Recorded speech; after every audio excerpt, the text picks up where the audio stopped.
Tie iemesli apēst zefīrus ir miljons. Mēs ēdam tāpēc, ka ēdiens vienkārši ir pieejams. Sākot ar bufetes galdiem, viesnīcām, kur viss iekļauts. Darbā uz viena galda tur stāv končiņas, uz cita galda cepumiņu, viņš ir pieejams. Ja viņš tur pieejams, mēs ēdam. Praktiskais latvietis, jā. Bet tāds pavisam klasiskais pamatiņš emocionālam ēdājam ir tas, ka ir kaut kādas negatīvās emocijas, ar ko mēs netiekam galā. Ir pierasts un ir pazīstams, ka mēs tās mierinam ar ēdienu, tad mēs esam vīlušies, sevi pievīluši, jūtamies bezspēcīgi, bezjēdzīgi un vāji, nokaunējušies. Un tā kā mēs jūtamies slikti, tad mums atkal ir jāuzēd. Jo tas ir tas pazīstamākais. Tas ir tāds klasiskais aburtais loks. Jāmeklē tas vienkāršākais posmiņš, kur mēs varam viņu vismaz kādas bultiņas pārgriezt un aizvietot. Ja mēs gribam mainīt, mums ir jāmeklē. Tās emocijas vajadzētu izjust. Un, ja ir iespēja viņas izventilēt, tad tas ir ideāli. Jo tiklīdz emocijas ir neforšas, jebkādā veidā mēs negribam viņas redzēt. Un tad cilvēks saka, man ir problēmas ar emocionālo ēšanu, ar pārēšanos, bet patiesībā jau tev nav problēma ar ēdienu, tev ir problēmas ar to, ko tu jūti iekšpusē. Ēdiens, viņš palīdz to vienkārši notrulināt tajā brīdī. Tas brīdis, protams, beidzās diezgan ātri. Kāpēc tu nevari noslāpēt emocijas ar ēdienu? Tāpēc, ka tur nav sakara pēc būtības. Fizioloģiski jau tur sakara īsti nav. Jā, tu nedaudz pamaini tur tos hormonus uz to brīdi, bet emocija un tas stress, viņš jau nekur nepazūd. Ka ja mēs tās emocijas visas varētu izjust, izreaģēt citādāk kaut kā, tad mums nevajadzētu emocionāli ēst.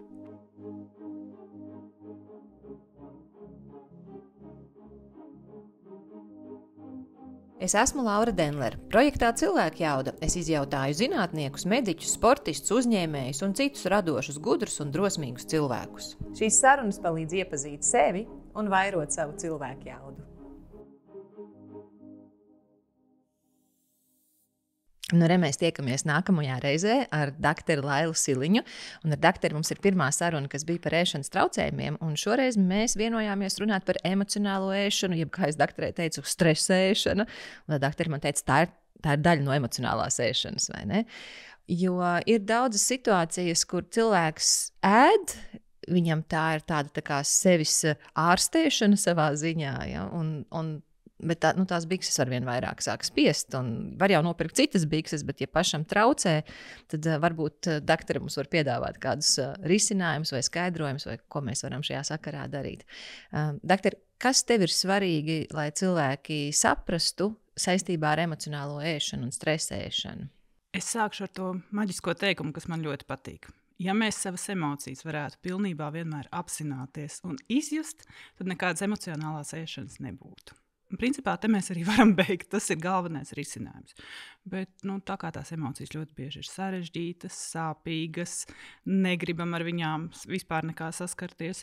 Stress, ko tu minēji, no tā mēs izvairīties nekādīgi nevaram mūsu dzīvē. Līdz ar to ēdiens ir tāds, es teiktu, ka principā vispieejamākais un vienkāršākais veids, kā ar to bieži vien tikt galā. Mēs ar vīru strādājam no mājām, un mēs visu laiku virinām leduskapi darba dienā.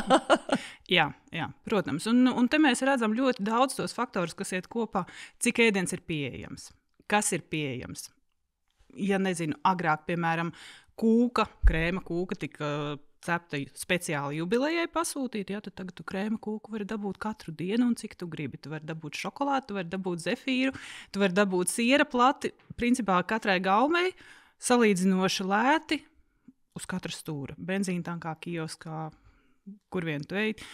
Tas ēdiens vilina, kārdina, viņš bieži vien jau tādās dziļās neironu saitēs saistās ar ļoti daudz ko.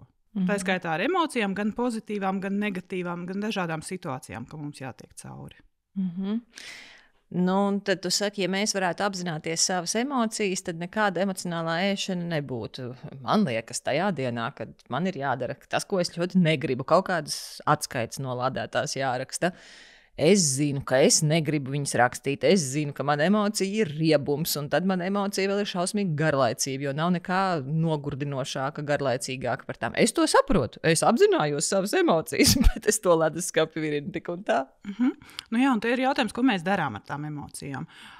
Jo noslāpēt vai kaut kā aizmirsties ēdienā, tas ir ieradums. Tas ir arī tieši tāpat viens no ieradumiem. Un ja tas ir pieņemamākais, ātrākais un tāds vienkāršākais, tad mēs to arī izmantojam. Garšīgākais tas Protams, ir. ka tas ir arī garšīgākais, jo ēdienam ir jābūt garšīgam. Kur tad bez tā? Ja grib ar to tikt galā, tad ir jātrenē tie ieradumi citos virzienos. Jā, jo parasti jūs iesakāt pēlpo. Pats man tāpat riebjās papildu pēlpot tai elpošanai, kas ir. Tā kā, ja, piemēram, saka, es esmu uztrauksies vai kā, pēlpo. Es saprotu, ka vajag, es saprotu, ka tas palīdz, bet tas prasa no manis piepūli. No manis nekādu piepūli neprasa sev piestūķēt muti ar kaut ko. Jā. Garšīgu. Jā. Bet te ir tas, ko tu saki, ja traucē, ka tās bikses ir jāpērk katru reizi lielākas, tad ir jāiegulda darbiņš, lai ar to tiktu galā. Diemžēl. Tātad tas no sērijas... Tā kā bikses spiež grūti, pareizi ēst grūti, bet tu izvēlies savu grūti. Jā, izvēlies savu grūti, protams. Jo parastā emocionālā ēšana, sevis mierināšana ar ēdienu, tas ir kaut kas, kas nav uzradies tā pēkšņi, nedēļu, un tagad es to atmetīšu. Ja tas ir nedēļa, tad visdrīzāk tu to atmetīsi. Jo visus pārējos entos gadus tu esi mācējies kaut kā citādi tikt galā. Bet visbiežāk tas ir gadu desmitiem. Teiksim tā, bieži vien pat no bērnības. Manā gadījumā, jā, man vienmēr māma nomierināja ar garšīgu uzceptu vistiņu, vai siermaizītēm, vai bulciņām, vai vēl kaut ko ļoti palīdz. Un es redzu, ka arī man tas ir iegājies. Man atnāk bērns no skolas, par kaut ko satraucies, es noklausos, kas viņam tur ir, un burtiski automātiski nāk tas, ko tu tagad gribētu tādu garšīgu apēst? Jā, un ar to ir nenormāli grūti tikt galā. Līdz ar to tas ir tāds, pirmkārt jau saprast, ok, man tas neapmierina, es gribu kaut ko darīt. Un tad mēs ar to strādājam. Un tas nav viegli. Tad iesaki mums tagad risinājums, vai arī varbūt mums ir vēl kāds skaidrojums šajā sakarā vispirms vajadzīgs, jo tā ir ļoti aktuāla tēma. Tad iesim kaut kā tā, mēģināsim struktūrāli secīgi. Sāksim varbūt ar noraušanos. Labi, liksim viņu turpat vienā kaudzītē, es domāju. Jā, jo man ir bijušas situācijas arī starp maniem draugiem, draudzenēm, ka, piemēram, cilvēks saka, es tagad forši ēdu, man tagad viss ir kārtībā. Un es ļoti respektēju cilvēku ēšanas, es nekad viņiem nesaku, tas tikai viens kūkas gabaliņš, ja es speciāli izcepu. Nevar ēst, neēd to kūku. Bet tas cilvēks kaut kādā brīdī pats vai pati sāk ņemt un sāk darīt. Un joprojām tas uzskats ir, nē, es jau vēl neēdu, bet es redzu, ka viņš dara un dara, vai viņa dara un dara. Un man tas der, bet tam cilvēkam pašam pēc tam ir tāda draņķīga sajūta. Un es, piemēram, vakardien pēc intervijām, 4 intervijas, es aizgāju mājās, jau biju pēdusi. Māsa man saka, es tev speciāli cepu kartainās mīklas bulciņas, un uz galda stāv Rafaelo. Un es tieši biju nolēmusi, ka man nevajag ēst, man ir viss labi, es vēl aizgāju pasportot, lai to stresu izdabūtu ārā. Viss ir tik forši, bet es nezinu, es apēdu pusi no visām bulciņām, pusi no Rafaelo kastes izēdu. Labi. Pirmkārt, normalizējam to, ka svinēt svētkus ar ēdienu ir ok. Bet tie nebija svētki. Bet to bija 4 intervijas. Labi. No otras puses, tagad runā par to saņemšanos, pēc kuras notiek noraušanās. Lai mēs noņemtu vismaz to fizisko pusi nost, ir jāsaprot, ka cilvēkam ir regulāri jābūt pietiekami pēdušam. Un bieži vien, kad cilvēks saņemās, viņš saņemās tā ļoti strikti. Tad viņš sāk tur izlaist brokastis vai izturēt, cik viņš tur grib. Tad uzliek kaut kādus mega fastingus, kam viņš varbūt nav piemērots tīri fizioloģiski. Tad viņš saņemās, patiesībā viņš dzīvo kaut kādā drastiskā deficītā un pēc tam viņš noraujās. Un tas nav pat emocionāli, tas ir vienkārši fiziski likumsakarīgi, tāpēc, ka tas ir ķermenim vajadzīgs. Vakar man nebija laika normāli paēst, es tikai bišķiņu. Bija tāds periods, kas bija ļoti garš bez ēdiena, tad es biju forši pēdus, viss bija labi, bet acīm redzot nospēlē tas iepriekšējais. Jā. Un ir jāsaprot, ka tādi garie periodi bez ēdiena vai vienkārši pārāk maz ēdiena, gan kalorāžas, gan uzturvērtības ziņā, viņi atspēlēsies. Kā es saku, atstrādāsim iekavēto. Gan tāpēc, ka visi tur bada un izsalkuma hormoni jau ir kaut kur nošķobījušies. Tu nevari dabūt to sātu tik ātri, kā tu dabūtu, ja tu mēreni ēstu regulāri. Tas atspēlējās, un pat viena izlaista maltīte, ja pirms tam ir pierasts pie regularitātes, viņa atspēlēsies. Tāpat jāsaprot, ka tāda ikdienas arī pavisam fiziski stresori, negulēta nakts. pat viena negulēta nakts visos pētījumos un eksperimentos pierādījis, ka viņi atsauksies uz nākamo, varbūt pat uz aiznākamo dienu. Tev gribēsies ēst pirmkārt vairāk, otrkārt tev vairāk gribēsies tieši to, ko mēs saucam par našķīšiem. Ja? Viss, kas ir salds, sāļš, trekns, vēlams viss kopā un uzreiz daudz. Jā. Un tad mēs padomājam, ka ir cilvēki, kas strādā naktsmaiņas, kuriem jau tā dienas režīms ir kaut kur vispār aizšļūcis, ne tur, kur vajadzētu, kam vienkārši fiziski nav iespējas paēst normālos laikos, tā kā varbūt būtu ideālā gadījumā. Tad ir mazu bērnu mammas, kuras tur gadiem ilgi mostās, ne tad, kad grib. Un tas viss atsaucās uz tādu fizisko. Un tur pat nav runa par emocionālu ēšanu. Jo, protams, ka visiem šiem stresoriem fonā ir arī negatīvas emocijas, bet tur ir runa par to, ka vispirms apmierinam tās fiziskās vajadzības. Un apmierināt fiziskās vajadzības nozīmē pietiekami gulēt, ko vēl? Pietiekami gulēt, censties tos stresorus iznīcināmos kaut kā bišķiņu apvaldīt savā dzīvē, regulāri ēst pietiekami, dzert ūdentiņu, kustēties, elpot svaigu gaisu, gūt kaut kādu prieku dzīvē. Pa lielam, tādas... Jā, tas prieks ir šķīvī, nevis tajā svaigajā gaisā. Protams, kad ir arī svaigajā gaisā. Un tad gaisā. Mēs meklējam, kur tie prieka avoti ir. Tajā brīdī, kad mēs sākam ar šo emocionālo pusi strādāt, mums ir ļoti, ļoti apzināti jāmeklē, kas man vispār sagādā prieku. Ko cilvēki tavā kabinetā atrod par prieka avotiem, kas varbūt bieži neienāk prātā, bet kas var noderēt citiem? Man vispār patīk meklēt prieka avotus ar cilvēkiem. Jo tad, kad mēs tiekam līdz tam punktam, tur esam izgājuši cauri fiziskām aktivitātēm, šķidrumu uzņemšanai, tur kaut kādam ēšanas režīmam, uztura bagātinātājiem, tad mēs nonākam pie tās maģiskās frāzes stresa menedžments. Un tad es jautāju, kas jums sagādā prieku, kas palīdz atslogot galvu vai tieši otrādi noņemt trauksmi. Un tad parasti nosauc kādas 2-3 lietas uzreiz nosauc, kas nu kuram, ja kādam ir koris, kādam ir tā pati pastaiga dabā, kādam ir varbūt sportiņš kaut kāds, kaut kādas tās lietas nosauc. Un tad es sāku aiziet mājās, un man jums ir mājas darbs. Sanumurējiet kladītē no 1 līdz 40, citreiz es saku 30, citreiz es saku 50, nav nozīmes, un sarakstiet šitik daudz lietas, kas jums patīk. Tad uz mani skatās lielām apaļām acīm. Knapi 7 varēs nosaukt, ja? 5 noteikti varēs, līdz 10 būs jāpadomā. Un tad es saku, domājiet. Tas mega saraksts būs pirmkārt jums ātrā palīdzība tajos brīžos, kad šķiet, ka ir slikti un ko lai es daru. Tikai eklērs, jā. Nekas cits dzīvē prieku nedod. Patiesībā tev ir vēl 40 lietas. Es zinu, es pēc intervijas iešu pēc eklēriem. Pēc vecrīgām. Pēc vecrīgām, labi, drīkst izvēlēties.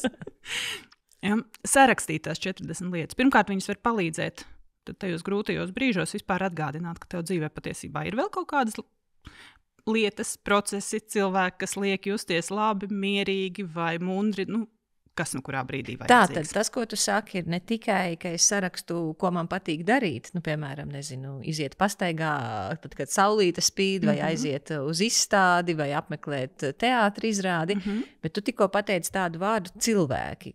Kas ir tas, ko tu stāsti saviem pacientiem par šo te saraksta veidošanu, ņemot vērā tos cilvēkus? Jā. Tad, kad viņi skatās uz mani tām lielajām acīm, tad es saku, ejam secīgi cauri. Kas ir tas, ko tu vari darīt viens pats, un kur ir vajadzīgi citi cilvēki? Vai tā ir saruna, vai tas ir kādam piezvanīt, vai uzrakstīt, vai nosūtīt smieklīgu bildīti Instagramā. Ja? Tā ir, diemžēl, mūsdienu komunikācijas viena no pamatformām, man šķiet, starp dažiem cilvēkiem. Kas ir tas, kur tu vari arī pakomunicēt? Pat ja tu nav neviena, kam tu vari piezvanīt un tagad izlikt visu savas dienas stresu un besi un dusmas, tik un tā izventilēšanās kaut vai par čaukā iet, ko dari, un tas palīdz. Tas ļoti palīdz kaut vai pret vientulību, pret to sajūtu, ka es te tagad esmu viens ar savu eklēru un nekā citādi netikšu galā vispār ne ar ko savā dzīvē. Tas ir ļoti labi, ka es esmu viena ar savu eklēru, man ar vienu nav jādalās, man vispār nav problēma, ka es esmu viena ar savu eklēru. Jā, mēs pieņemam, ka tu tur sākumā sūdzējies par biksēm, jā? Tas mistiskais cilvēks, par kuru mēs runājam, ka viņš tur sūdzās par tām biksēm. Labi, viens un ar cilvēkiem. Tad domājam, ko mēs varam darīt bez maksas un ko mēs varam darīt par naudu. Tad viens ir bez maksas. Vai tu vari nosaukt dažādas idejas, ko tev cilvēki ir atraduši, ko darīt bez maksas? Jo man šķiet, ka tas bieži vien arī apstājās tā iespēja meklēšana, bet man šobrīd ir grūti ar naudu, un tāpēc tas eklērs nav tik dārgs. Tad to es varu nopirkt. Ja? Jā, Bet uz teātri es tagad nevaru. Jā. Un ceļojumā, kas man tiešām palīdz ceļojumā, bet ceļojumā es nevaru tagad aizbraukt. Kas ir tās bezmaksas lietas, ko ja tev nāk prātā? Jā, tas, ka to cipariņu kladē ir tik daudz, tas liek mudināt meklēt arī mazās, pavisam mazās lietiņas un atcerēties, ka, piemēram, kas man sen atpakaļ arī lika justies labi. Lai būtu vieglāk, es saku, ejam cauri visām maņām. Ko man patīk redzēt? Un ko tev patīk redzēt? Mēs varam abas divas tagad darīt to. Jā, daram uz mājām. Jā, tad ko tev patīk? Man patīk redzēt un sēdēt pie mana netālā karjera vai pie ezera. Ja nav slinkums, tad pie ezera karjeras ir tuvāk. Jā, man patīk iet pa mežu. Nenormāli patīk iet pa mežu. Ja ir sēnes, tad vispār izcili. Līdz ar to tās pirmās lietas, kas man nāk prātā, ir dabas lietas. Bet cilvēki mēdz likt puzles, cilvēki mēdz lipināt kristāliņus, tamborēt, adīt un darīt šādas lietas. Tad, kad mēs rakstam tās aktivitātes vai kaut kādus tos mazos mirkļus, cenšamies piedomāt, kuri ir tie, kuru laikā nevar ēst. Tā neapzināti grauž čipšus, piemēram. Jo seriāls ir bīstams. Tad var arī izēst visu paku un nepamanīt. Nākamais, ko man patīk dzirdēt, ir cilvēki, kas ir muzikāli, kuriem tas ir ļoti būtiski. Un, teiksim, tāda playlista, kas vai nomierina vai uzmundrina, vai tās ir vienalga dabas skaņas, vai tas ir smagais roks, viņa liek to iekšā, viņiem tas palīdz. Tā, par playlistēm runājot. Vakardien es teicu, man vajadzēja izdabūt to stresu ārā no garas interviju dienas, un es devos pie Jēkaba Grīnberga uz viņa studiju vingrot. Un tad es biju jau pārgurus, es viņam teicu, es pat kājas pavilkt nevaru, es nezinu, kā es varēšu pasportot un tā. Un tad viņš man tur liek kaut kādus pretīgus vingrinājumus darīt, kas, protams, man ir vajadzīgi, un man vajag tieši tos pretīgos vingrinājumus, un tad noslēgumā viņš saka, tad tagad vēl, viņš man uzliek uz skrejceļa, un ļoti grūtu uzdevumu liek darīt, un viņš saka, bet nomainīsim tev playlisti. Un viņš vienkārši uzliek We will rock you. Un es varēju vienkārši maukt. Es tiešām, es teicu, nestrādās ar mani tie tavi stulbie triki, un nostrādāja, tā ka nemetās. Nostrādā. Mums katram ir kāda dziesma, man ir galvā uzreiz nāk prātā, kas man saistās, piemēram, ar to sajūtu, kad es liku valsts eksāmenu mediķos 6. kursā. Jēziņ, nav stress tev tur? Nē, tā dziesma saucās No Stress, starp citu. Kas viņa dzied, es gribu zināt. Es neatcerēšos, bet es tev sameklēšu. Labi, jā. Man uzreiz nāk tā atmiņa, cik mēs jutāmies tādi jauni forši ar brīvības garšu mutē, ka mēs tūlīt to visu pabeigsim. Tad mēs cepsim gaļu pagalmā, dedzināsim špikerus, un kas būs tas viss pēc tam? Ka būs pāris mēneši, ka tu vari vienkārši gulēt šūpuļtīklā, lasīt grāmatu, daļliteratūru, ko tu neesi lasījis vismaz 6 gadus, jo visu laiku bija jālasa kaut kas cits. Jā, pameklēt šīs te asociācijas, un viņas reizēm iznāk tādas foršas negaidītas. Tā, dakteri, pastāstums vēl par savām playlistēm. Kas tev vēl ir tajās dziesmās vai tajās playlistēs tāds, ar ko tu maini savu emocionālo stāvokli? Jā, Man, piemēram, ir playlistē fitnesam, workoutam, tieši spēka vingrojumiem, kur man sevi ir grūti piedabūt darīt. Bet tad, kad es to playlistu uzlieku, vienkārši es jau aizēju tajā ritmā, īpaši, kad sāk skanēt, kā tur bija I am titanium.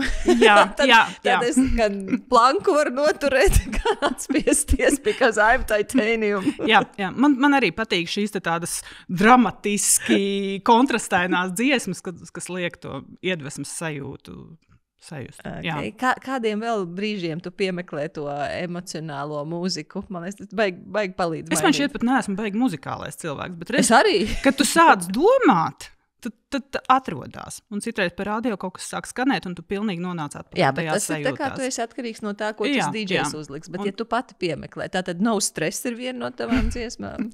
Tad tur ir visi šitie no Titanium sērijas, kas man nāk prātā, ka kaut kas tur legendary. Aha, jā. Man tas viss vienā kaudzītē iet kopā.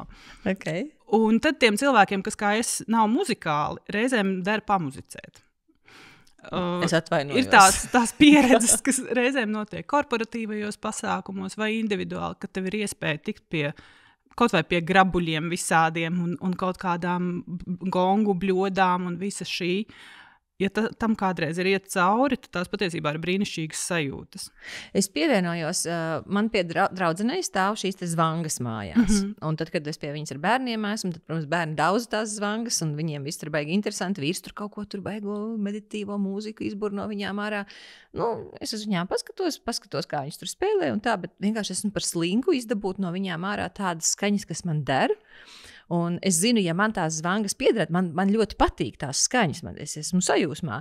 Bet viņas tikai vāktu putekļus, jo man liktos, bet tāpat man nekas labs tur nesanāks, tur izdabūt to skaņu ārā.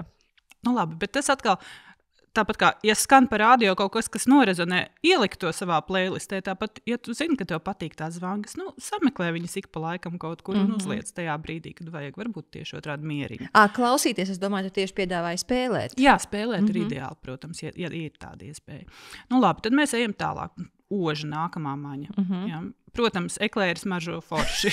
Un svaigi cepta maize arī. jā, protams. Tās ir tās smaržas, kas uzreiz saistās ar kaut ko siltu, mīļu, foršu.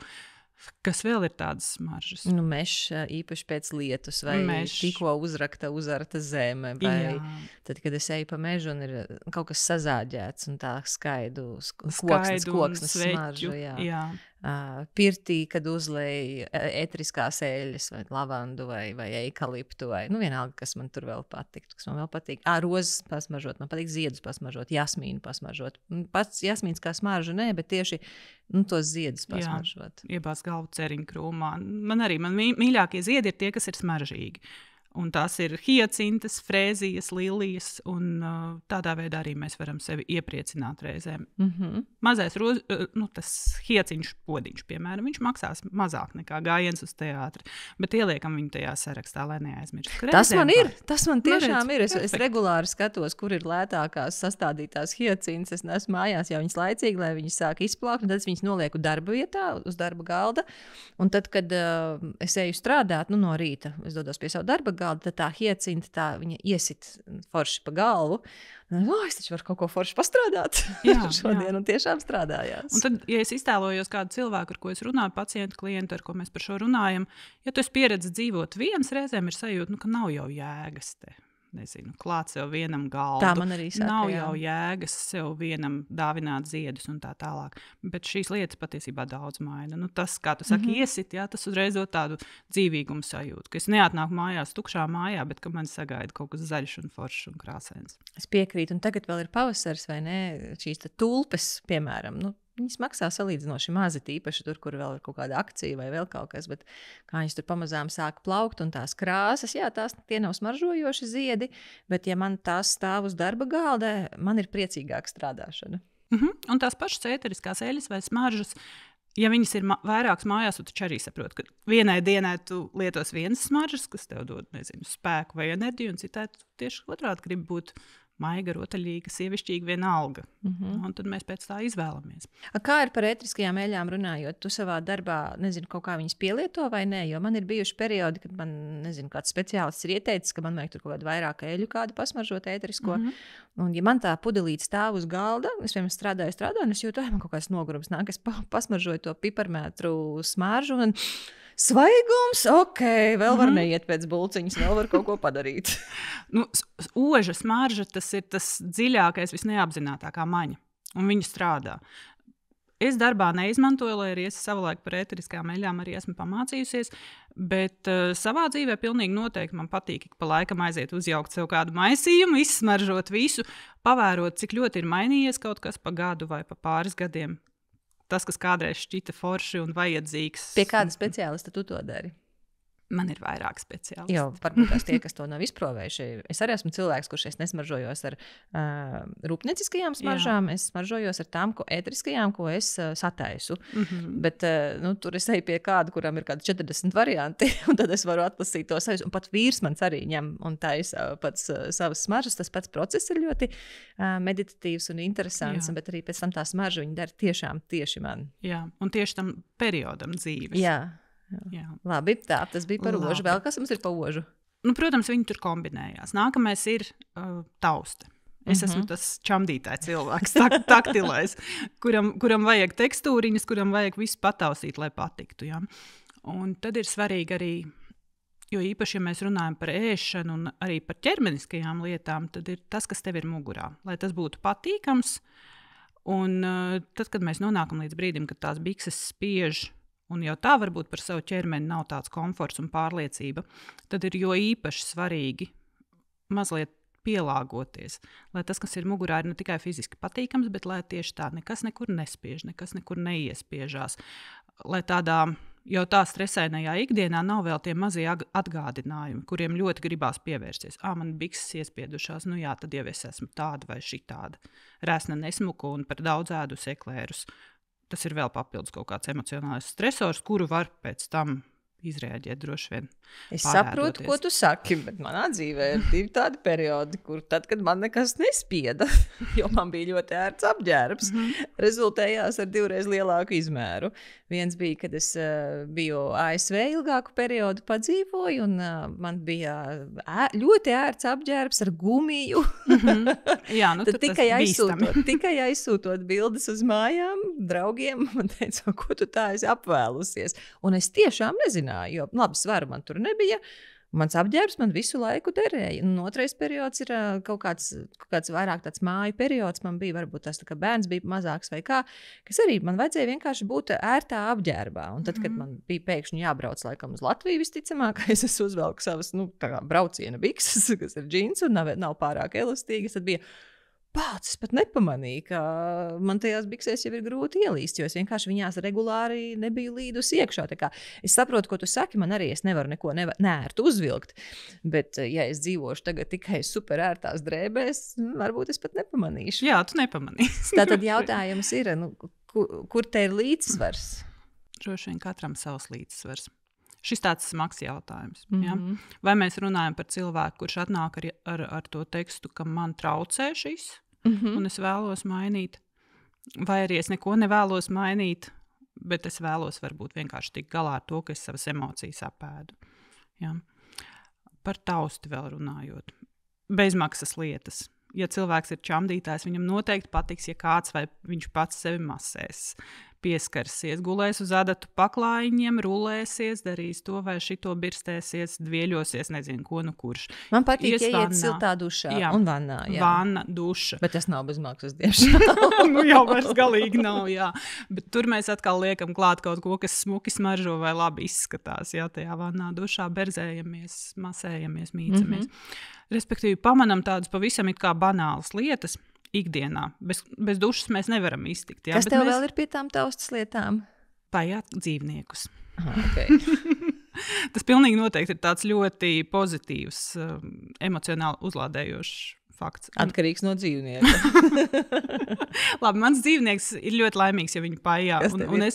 Man ir pliks kaķis, kuram vajag visu laiku kādam būt klēpītī, vēlams zem segas vai zem džempera un pēc iespējas tuvu klāt un mīļoties. Un tiklīdz nav neviena, kam pielipta, viņš vienkārši staigā un bļauj, jo viņš ir palicis vienīgais kaķis šobrīd mājās. Tev pat bija vairāk, ja? Bija 2, jā. Un tad viņi viens otru arī pa laikam tomēr varēja pasildīt. Bet dzīvnieki dod nenormālu tādu terapeitisku efektu. Tā kā skatāmies, ja nav sev, tad varbūt ir kaimiņam, varbūt ir kaut kur tuvumā.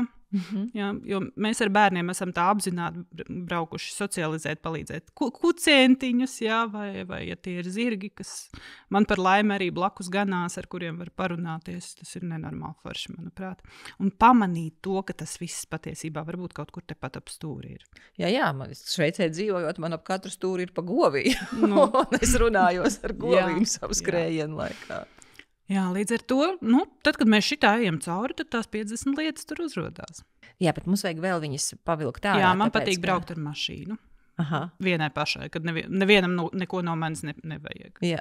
Izrādās, ka man patīk, es atcerējos, netik sen lasīt tomēr grāmatas, arī daļu literatūru. Kas ir pēdējās grāmatas, ko tu izlasīji, kas tev sagādāja prieku? Es lasu parasti detektīvus un trillerus. Es nezinu, vai tas ir tas, prieks ir tas, bet ko es gūstu. Bet tur ir tāds asāks emocijas. Jā, tur ir asāks emocijas. Tev nav jādara pizza ar čili? jā, es iegrīmstu un atslēdzos kaut kādā stāstā. Līdz ar to es tur varu izfantazēties. Es neesmu filmu cilvēks, tad es drīzāk būtu grāmatu cilvēks. Un kā man tieši nesen teica pacienti vien, es saku, kas ir tas, ko jūs gribētu darīt? Viņi saka, es gribētu vispār lasīt grāmatas, romānus. Man ir daži neizlasīti, pat mājās stāv, nekad tam nav laika. Es saku, kāpēc? Jo šajā gadījumā mēs iztirzājām, viņai ir tam laiks. Vakarā, kurš, diemžēl, šobrīd tieši ar šo te knakstīšanos, našķošanos, ēšanu tiek aizpildīts. Un viņa pateica tādu brīnišķīgu teikumu. Man šķiet, ka lasīt grāmatas mūsdienās ir kaut kas tik ekskluzīvs, ka man ir sajūta, ka es to nevaru atļauties. Jo tad, kad tu lasi grāmatu, tu neesi WhatsAppā, tu neesi e-pastā, tu nevienam tajā brīdī neatbildi, tu neesi uz sitienu pieejams. Un šķiet, ka kā es tā stundu lasīšu grāmatu, un nevienam neko nedošu, un nebūs šī tā kņāda un stress. Un noņemt to kņādu un stresu, kad mēs esam pieraduši, ka visu laiku kāds drīkst no mums kaut ko gribēt, tas patiesībā ir tik ekskluzīvi un forši. Mēs tikko bijām brīvdienās, ģimenes bērniem skolas brīvdienas ir, un mēs bijām kalnos, un tad noteikums bija tāds: nekādu ekrānu. Tā kā Mišelam vīram pa dienu jāstrādā, tad jā, viņš ir ekrānā, bet pēc tam nav nekādu telefonu, bērniem vispār nekādu telefonu, tikai tik, cik ja viņi uz kalnu devās vieni, lai mēs viņus varam sazvanīt. Viss. Un tad nākam mājās, tad mēs ēdam, pēc kalna mēs ļoti kārtīgi ēdam, mēs ēdam arī garšīgi, lai nav nekādas noraušanās tur restorānā kaut ko paņemt vai vēl, jo tad muļķības aizies visādas. Tad mēs kārtīgi pēdam, tad mēs gājām vēl uz sporta zāli, kaut ko sportot, spēlēt skvošu vai ko, bet vienkārši patiesībā kopā ierēkt, cik tas ir jautri. Un tad bija noteikums, ka mēs nākam mājās, bērniem atkal es gribu ēst, bet mēs ar vīru vairs tajā sēšanās nepiedalāmies. Un tad mēs lienam ātrāk gultā, lai palasītu grāmatas. Protams, bērni par to nebija sākumā priecīgi, bet tas galvenais uzdevums ir atrast tādu interesantu grāmatu katram. Un tad mēs tiešām visi 4 guļam gultā. Mums bija viena istaba, mēs guļam gultā rindiņā, un katrs lasa to savu grāmatu. Un ja pirmajā dienā varbūt viņi tur kaut ko vēl pačīkstēja, kad es tur gribu kaut ko filmu, mēs varbūt varam paskatīties. Nē, un ir nekāda ekrāna, ir tās grāmatas, un es tev aprakstīt nevaru, kā es gribētu atkal būt tajās brīvdienās, lai mēs varētu lasīt tās grāmatas, un bērniem tiešām forši. Viņi lasīja savējās, un vīrs lasīja savējo. Absolūts kaifs. Nenormāli forši izklausās. Un man ļoti patīk grāmatas, es ļoti priecājos. Man meita arī ir lasītāja tāda, viņa nav jāmudina. Dēls ir jāmudina, bet, kā tu saki, ir jāatrod tā īstā grāmata. Mēs, piemēram, pagājušajā gadā vasarā atklājām, ka mums netālu no ciematiņa, kur mēs dzīvojam, lokālā mazā biblioteka ir vienkārši brīnišķīga. Tur ir visi jaunumi, tiklīdz viņi parādās grāmatnīcās. Bibliotekāri ir vienkārši fantastiska, jauna, enerģiska sieviete, kas mums tur to visu piedāvā un ievelk. Jā, un sākumā ievilkās meita, tad ievilkos es un dēls, un tā mēs tur visi arī lasām. Jā, man liekas, ka biblioteku iešana ir ļoti būtiska lieta, jo arī es bērniem, pirms mēs braucām tajās brīvdienās, es teicu, reku ir jūsu bibliotekas karte, jo biblioteka tiešām viņa taisa 2 kartes, viena ir mana vecāka karte, un tad ir bērnam karte, un viņam tā karte ir derīga tikai uz bērnu plauktiem. Es nezinu, vai tas ir labi, vai tas ir slikti. Līdz kaut kādam vecumam citi var gulēt mierīgi, acīm redzot. Man būtu gribējies, lai mans bērns var ņemt jebkuru grāmatu, jo nekam nevajadzētu būt tādam, ko viņš nedrīkstētu lasīt. Es kā bērns lasīju jebko, un es neredzu, ka man tas būtu kaut kādīgi kaitējis, absolūti ne, arī izlasot visas grāmatas par seksu, tikai gudrāka palika un zinošāka. Un viņiem tad tas noteikums ir, tev ir jāaiziet uz biblioteku, un tev ir jāpaņem grāmatas, tev jāpaņem interesants grāmatas sev, un tev ir jāpaņem interesants grāmatas brālim, kurš nevarēja tajā brīdī iet uz biblioteku. Un ir jāpaņem izvēle, jo, ja tu konstatēsi, ka tevi tā viena grāmata neinteresē, tad ir svarīgi, lai tev ir vēl no kā izvēlēties un ko lasīt. Un tas, kas bērniem parasti strādā, ja viņi uztausta kaut kādu sēriju. Jā, ir sērijas, kas viņiem nepatīk un nelasīs nepakam, bet ja viņi ir uztaustījuši vienu grāmatu tajā sērijā, tad tas jau tā kā garantēts. Kamēr to sēriju neizlasīs, tikmēr viņiem visu laiku būs ko lasīt, interesants kaut kas. Tā ir, un ja viņš ir maziņāks, un ja viņam tā grāmata nevelk īpaši pat par sevi, labāk, lai tiešām sākumā lasa kaut kādas dumības, bet lai lasa. Jā, jo uzreiz sarūk vēlme pēc televizora, pēc kaut kādas multenes, pēc telefona. Nevajag tur mammu uzliec papildus 15 minūtes spēlītē, neko nevajag vairs. Es nenormāli priecājos. Jā, mēs arī radināmies. Mēs paši esam podcastu klausītāji, mēs arī mēs apzināti mēģinājām uzsēdināt bērnus uz podcastu. Katram savs, vienam tur kaut kāds krimiķu podcasts bērnu, otram vēl kaut kas, jo tad arī ir, kad nav tikai, kad ir ekrāns, ja arī viņš man pasaka, es negribu lasīt grāmatu, noklausies tur interesanti pārēdi par to, kas viņu interesē. Un mums ar vīru tieši tas pats, mēs ļoti skatāmies, lai tajā dienā ir iekšā interesanta nodarbe, pat ja man ir jāmazgā trauki, pat ja man ir jāsūdz grīda, es klausos interesantu podcastu. Jā. Vispār līdz ar to pamanīt, kas ir interesants.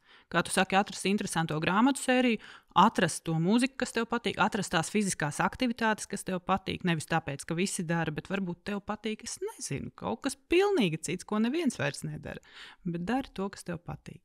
Jā, un tad es esmu arī pie bērniem pamanījis, un kāpēc es to saku par bērniem, jo man liekas, viņi ir tādi brīvāki, jo, piemēram, viņiem noņem nost ekrānus, mēs paskam, nebūs tagad tie ekrāni, tad mēs viņus parasti atrodam darbnīcā, kur viņi tur kaut ko zāģē, klapē, līmē, skočo, vēl kaut kas. Vai arī, teiksim, braucot uz šiem te kalniem, kur mēs teicām, ka nebūs nekādu ekrānu, es Lidlā redzēju, ka kaut kāds 4 eiro maksāja baigā flomasteru izlase. Ir viņiem flomasteri, bet tieši tādu viņiem nav. Un zīmēšanas bloks bija kaut kādi 3 eiro, un es nopirku katram bloku un flomasters. Viņi visu ceļu zīmēja, nekādas ekrāns pat neatgādināja, ka viņiem vajadzētu. Viņi no rīta pirms brokastīm zīmēja kaut ko. Viņi tiešām visu laiku zīmēja. Es domāju, bērniem es to daru, bet sev es nenopirku to mandalu grāmatu vai kaut kādu šo te izkrāsojamo zīmējumu grāmatu. Tas ir tik stulbi, bet man patiktu tur kaut ko izkrāsot. Jā, bet, cik tad es tur krāsošu? Vienu lapu izkrāsošu un viss, bet es neparēķināju, cik man flomasterus bērni izzīmēs.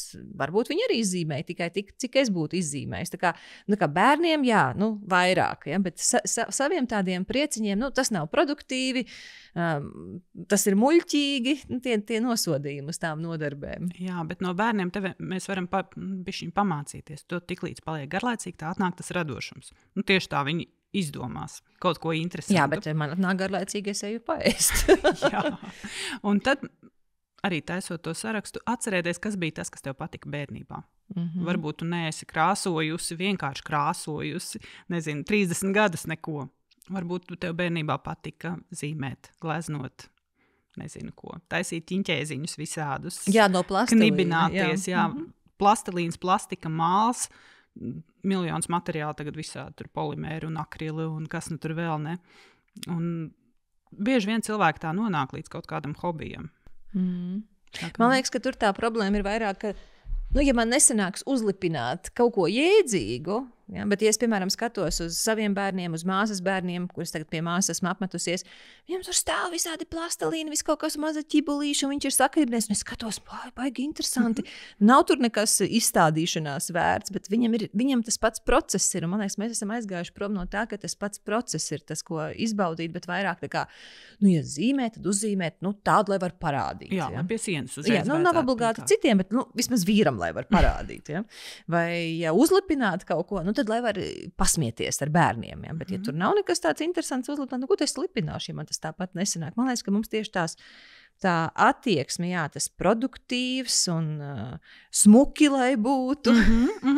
Un tas dzen perfekcionismā. Jā. Un perfekcionisms ir viena no iezīmēm, kas ir raksturīga tad, kad mēs to visu slāpējam ar ēšanu. Un arī tas perfekcionisms ir tas, kāpēc mēs tad nepievēršamies tām nodarbēm, kas mums palīdz. Ja? Un kuras patiesībā dod daudz prieka. Kas ir tādas nodarbes tev, kas tev sagādā prieku no tādām radošajām, tur zīmēt, lipināt vēl kaut kas? Mainās, protams. Jā. Man mainās, es tā sprintā parasti no visas sirds metos iekšā. Kādu laiku darbojos, izsmeļos, tad atkal skatos nākamo. Ir tādas lietas, kas nāk viļņveidīgi, bet tieši par radošajām tas bija Covid laiks, kad bija diezgan daudz brīvā laika, kurš bija mājās, un tad ir kaut kas jādomā, un bērni tieši tā, viņi tur ķibinās kaut ko un lipina un zīmē, un es arī sāku zīmēt, jā. Es sāku zīmēt, es atcerējos, ka patiesībā kaut kādus ķiņķēziņus tīri neko var uzzīmēt, vai kaut kādus rakstiņus vai ķeburiņus, kuri patiesībā ļoti nomierina. Jo tajā brīdī tev ir jādomā un jācenšas, lai tā līnija tur ir apaļa vai kantaina vai vismaz kaut cik taisna. Un tad es paņēmu krāsas. Nekad mūžā man nav patikušas ūdens krāsas. Un tas bija darbs ar perfekcionismu, jo tas ir kaut kas, ko es vispār nevarēju vadīt un nesapratu, kas tas ir, jo tas šķīst, plūst un iet pāri malām. Un Covid laikā es ļoti apzināti darbojos ar ūdens krāsām. Man patika un es kaifoju no procesa, un tas nekas, ka man nesanāca tā kā tas Pinteresta paraugs priekšā. Skaidrs, ka nesanāca, protams. Bet tie darbiņi man stāv, es viņus dāvinu kartiņās, griežu grāmatzīmēs. Un dažus vienkārši tur mapītē, jo viņi nav ne kartiņām, ne grāmatzīmēm, ja, bet tas process bija ļoti foršs un atbrīvojošs. Jā, es arī tajā Lidlā skatījos, tur bija tieši akvareļi un tā, un es domāju, man patiktu, bet tas akvarels man neklausīs. Viņš tur aizplūdīs, dievs zina, kuru man vienkārši izbesīs beigās. Viņš izbesīja, nenormāli izbesīja, bet tad, kad es sapratu, ka process ir foršs, Man šķiet, ka tas bija tāds perfekcionisma terapija man Covid laikā. Jā. Es domāju, varbūt kāda ir tava pieredze par mākslas terapiju, ēšanas traucējumu vai emocionālās ēšanas, ārstēšanas vai likvidēšanas vai palīdzēšanas sakarā? Kā viena no komponentiem noteikti. Varbūt vai tā ir māksla, vai tā ir deja un kustība, vai tā ir kaut kāda tēlošana, teātra un tāda dramatiskā izpausme. Tā varbūt arī ir dažādas metodas, ķermeņa apzināšanās terapijas un tam līdzīgi, kur mēs visu šo mēģinam tieši caur dažādām maņām, caur dažādām ķermeņa daļām savilkt vienā kopumā. Varbūt tev ir kādi pieredzes stāsti, kur tu vari padalīties, neatklājot nekādas būtiskas detaļas par to, kā cilvēkiem šādas te vai terapijas vai radošās izpausmes vēl kaut kur ir palīdzējušas, lai citi var ieraudzīt sevi. Jo tad, kad es strādāju, piemēram, profesionālās brīvības programmā, kur nav runa tikai par to, ko es daru profesionāli, bet, ja, piemēram, man profesionāli darbs ir viena veida un tas dod labus ienākumus, bet man ir vajadzīgs tas piepildījums ārpus darba, tad bieži vien ir tas, ka cilvēks saka, es nezinu, kas man patīk. Un tad mēs vienkārši rādam veselu plejādi, kas tev varētu patikt. Un no tevis es priecātos dzirdēt par emocionālās ēšanas sakarā, kas ir tās radošās, interesantās lietas vēl, ko tu esi pamanījis saviem pacientiem, klientiem. Principā viss no minētā ir kaut kur no manas vai no pacienta pieredzes. Ja? Jebkas no šī, kas dod prieku, var palīdzēt. Un kas būtu kādi piemēri? Vēl kādas tādas terapijas vai, kad mēs runājam, mākslas terapija, kas Jā, mākslas kustība un deju terapija un ķermeņa apzināšanās terapija. Kas kā tā metode. To pie mums dara konkrēti zinu vienu brīnišķīgu fizioterapeiti. Kā viņa sauc? Zane, viņai šodien vārdiena izrādās. Zane, apsveicam tev šodienas vārdienā, bet uzvārds? Zane Roškalnie, nemaldos. Viņa strādā Vivendi centrā un darbojās tieši ar to. Un ko viņa dara tajā ķermeņa apzināšanās terapijā? Tā kā viņa ir fizioterapeita, bet fizioterapeita ar doktora grādu, tad tas ir tāds gan ķermeņa, es teiktu, nedaudz sportiņš, un tajā pašā laikā meditatīvs tāds apzinātības process. Ļoti, ļoti patīkami un noteikti ļoti iesakāmi, un tieši ēšanas traucējumi un šīs te attiecības ar ķermeni un ēdienu ir viena no indikācijām, kad varētu šo te mēģināt. Paldies, es šādu nezināju vēl līdz šim. Jā, un principā jebkas, ar ko tu aizpildi to laiku, ko tu iepriekš būtu vienkārši sēdējis un mierinājis sev ēdienā, strādā. Jā, bet zini, kā ir? Ir tā, ka es zinu, ka man ir jāstrādā, ka man ir jādara darbi. Ja man nav jādara mani darba darbi, tad man ir jādara mājas darbi vai dārza darbi. Un es nevaru tiem saņemties. Bet tad man ir sajūta, bet ja es tagad lasīšu grāmatu, vai ja es tagad ādīšu, vai es kaut ko te knibināšu, man nedarās tie darbi uz priekšu.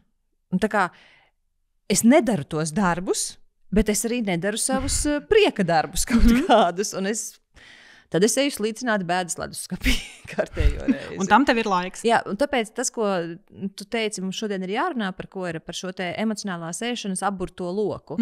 Šis nav tas tevis teiktais emocionālās ēšanas aburtais loks, bet šis ir tāds aburtais nedarīšanas loks, kur es nedaru to, kas man sniedz tās foršās emocijas. Jā, un tad, kad man ir jāraksta atskaites, kas man riebjās tikpat ļoti kā tev, es esmu gatava pat logus mazgāt. Jā, vai forši uzliek podkāstu, ir baigi labi. Jā, tā kā tas ir tāda, tu jau pats saproti, attaisnojuma meklēšana un kaut kā aizvietošana. Un, ja tu jautā tieši par aburto loku, tiklīdz mēs runājam par ēdienu, tur mēs viņus varam sazīmēt ar bultām. Katram individuāli savu schēmu patiesībā, kas kuram ar ko saistās. Bet tāds pavisam klasiskais pamatiņš emocionālam ēdājumam ir tas, ka ir kaut kādas negatīvās emocijas, ar ko mēs netiekam galā. Viņas liek justies slikti, ir pierasts un ir pazīstams, ka mēs tās mierinam ar ēdienu. Tas liek mums justies pēc tam slikti, jo mēs nodaram pāri savam ķermenim, mēs jūtamies pārēdušies, varbūt mums sevi pievīluši. Nelabi. Jā, tad mēs esam vīlušies, sevi pievīluši, jūtamies bezspēcīgi, bezjēdzīgi un vāji. Un dusmīgi uz sevi dažreiz arī. Jā, kas varbūt ir nevarējuši saņemties atkal. Nokaunējušies. Tur ir vesela plejāde. Un tā kā mēs jūtamies slikti, tad mums atkal ir jāuzēd. Jo tas ir tas pazīstamākais. Tas ir tāds klasiskais apburtais loks. Un tad, protams, ir vēl miljons lietas, kas to visu var ietekmēt. Kas var mums likt justies slikti? Atkal mūsu ārējais izskats, mūsu dzīve, mūsu darbs, mūsu attiecības, mūsu kaut kādas neveiksmes. Tad ir iespējams pa vidu kaut kāda centiena ar to tikt galā. Pasarg Dievs, kaut kāda badošanās vai diēta vai vēl kaut kas, kas arī fiziski neļauj izvairīties no saldumiem vai našķiem vai visa tā apjoma, ko mēs apēdam. Un tā tas viss viens otru ietekmē. Jāmeklē tas vienkāršākais posmiņš, kur mēs varam viņu vismaz kādas bultiņas pārgriezt un aizvietot. Un kā tas notiktu, piemēram, lai šo te emocionālās ēšanas aburto loku atrastu, kur pārgriezt? Mēs tad atnākam atpakaļ pie tā, ko es varētu darīt tā vietā, lai pārēstos. Tātad, ja tev ir laiks, visbiežāk tas notiek vakarā klasiski, protams, ja tev ir laiks vakarā reaģēt uz savu dienas stresu, dusmām, besi, skumjām, bēdām un tā tālāk vientulību ar ēdienu, mēs varam šo laiku aizpildīt citādi. Tie pamata ieteikumi būtu aktivitātes, kas nav savienojams ar ēšanu, visideālākā gadījumā iet kopā ar citiem cilvēkiem, virtuāli vai klātienē, kaut kādā veidā izventilēties, jo, kā es teicu, tās emocijas vajadzētu izjust, un ja ir iespēja viņas izventilēt, tad tas ir ideāli. Es, protams, novēlu katram terapiju. Es uzreiz sāku ar to, ka, protams, es katram novēlu psihoterapiju, lai vispār nonāktu līdz kaut kādam kontaktam ar šīm emocijām. Jo tiklīdz emocijas ir neforšas, jebkādā veidā mēs negribam viņas redzēt. Un tad cilvēks saka, man ir problēmas ar emocionālo ēšanu, ar pārēšanos, bet patiesībā jau tev nav problēma ar ēdienu, tev ir problēmas ar to, ko tu jūti iekšpusē. Ēdiens, ja viņš ir salds un trekns un tāds foršs tekstūru ziņā krēmīgs un viss tur ir brīnišķīgi, kā mēs iztēlojamies, viņš palīdz to vienkārši notrulināt tajā brīdī. Uz to brīdi. Tas brīdis, protams, beidzās diezgan ātri. Tad vajag nākamo devu. Jā, vai citu garšu no garšīgajām garšām. Jā. Labi. Tātad katram terapija vai citu cilvēku. Psihiatrijas profesors Elmārs Rancāns, kurš šeit bija tieši pirms tevis, arī teica, viņš arī novēl katram psihoterapiju. Perfekti. Nākamais, kā mēs varam atkal atrast kaut kādu aktivitāti. Otrais vēlamākais būtu fiziskās aktivitātes. Tad pirmās aktivitātes bija kādas? Socializēšanās. Ar citiem cilvēkiem. Ar citiem cilvēkiem. Labi. Tas būtu ideāli. Otrs variants, ja cilvēks nav pieejams, ejam pastaigā, ejam vēdināt galvu, atkal atrodam to metodu, kas mums patīk. Vienalga, vai tas tā ir daba vai sportiņš, vai tas ir kaut kas, ko izdarīt mājās. Mēs principā sākumā ļoti apzināti vienkārši mēģinam darīt kaut ko citu. Atrast to, kas dos līdzvērtīgu gandarījumu. Tas nebūs tik vienkārši un tas nebūs tik milzīgs atslābums, kā apēdot kaut ko garšīgu momentā. Bet mums ir jāmeklē. Ja mēs gribam mainīt, mums ir jāmeklē. Laila, bet klausies, tad sanāk, ka tu teici, pirmā izvēle ir socializēšanās. Vai tu vari vairāk par to pastāstīt? Jo es tagad vienkārši tinu filmu un domāju, kur ir tie cilvēki manā lokā, kuriem ir šī te emocionālā ēšana. Un viena ļoti, kā angliski saka, vulnerable daļa, ievainojama daļa šeit ir tie, kas dzīvo vieni. Vai arī pat, ja viņi nedzīvo vieni, viņi dzīvo kaut kādā ziņā izolēti. Viņiem varbūt ir bērni, varbūt viņiem ir arī partneris vai partnere, bet viņiem nav tāda ietusēšana aktīvāk ar citiem cilvēkiem. Jeb arī viņi, kad darbā varbūt ir ļoti aktīvi ar citiem cilvēkiem, ir aizņemti, nevar paēst, un tad atnāk mājās, un tur viņi ir diezgan vieni. Kad tur nav tāda, varbūt, vai draugu loka, vai interešu loka, ka mēs, piemēram, ejam tur kopā, es nezinu, ar distanču slēpēm braukt, vai mēs ejam kopā hokeju spēlēt, vai mēs ejam kopā treniņā skriešanas grupā kaut kādā. Jā, vientulības sajūta viņa jau nav atkarīga no tā, cik mums cilvēku ir apkārt. Vienalga mājā vai darbā vai kur. Tā sajūta parasti ir iekšienē. Šo cilvēku jaudas epizodi ierakstījām ar atbalstu no Pasiektas Veidzirnavām, kas atrodas Ventspils apkaimes Vārvis pagastā. Vēsturiskajā Dzirnavu ēkā var baudīt izsmalcinātas maltītes omulīgā krogā ar autentisku atmosfēru. Savukārt mūsdienīgajā Sajieta namā var organizēt neaizmirstamas privātas svinības vai radošus komandas pasākumus. Vasarā Dzirnavu plašajā āra teritorijā var izvērsties, rīkojot kāzas, piedzīvojumus un lielus pasākumus svaigā gaisā. Nakšņošanai var izvēlēties gulēšanu mājīgā namiņā vai vilciena vagonu ekskluzīvās VIP kupejās. Dodies uz Pasiekts Veidzirnavām, ja gribi atpūsties, svinēt un iedvesmoties. Vairāk informācijas ir Dzirnavu mājaslapā veidzirnavas.lv. Tad sanāk, ka tas sociālais kontakts ir ne tikai vienkārši, kad ar kādu kontaktējos, bet kur es jūtos labi tajā sociālajā kontaktā. Jā. Un kā es teicu, nav mums katram iespējams tā sociālā kontakta, kuram mēs varam tagad izstāstīt pilnīgi visu līdz sirds dziļumiem. Tāpēc ir tā terapija. Tāpēc ir tā terapija, jā. Mm-hmm. Bet sajūta, ka tu neesi viens, ka tu vispār kādam esi vajadzīgs un noderīgs. Un tad mēs atkal domājam, ja man ir brīvi vakari, kurus līdz šim es pavadu ne tajos veselīgākajos veidos pret sevi un patiesībā tikai ar vien vairāk sakrāju šo te besi, meklēt kopienu, meklēt brīvprātīgo darbu, meklēt hobiju, kur tu vari sajust to, ka tu esi vajadzīgs.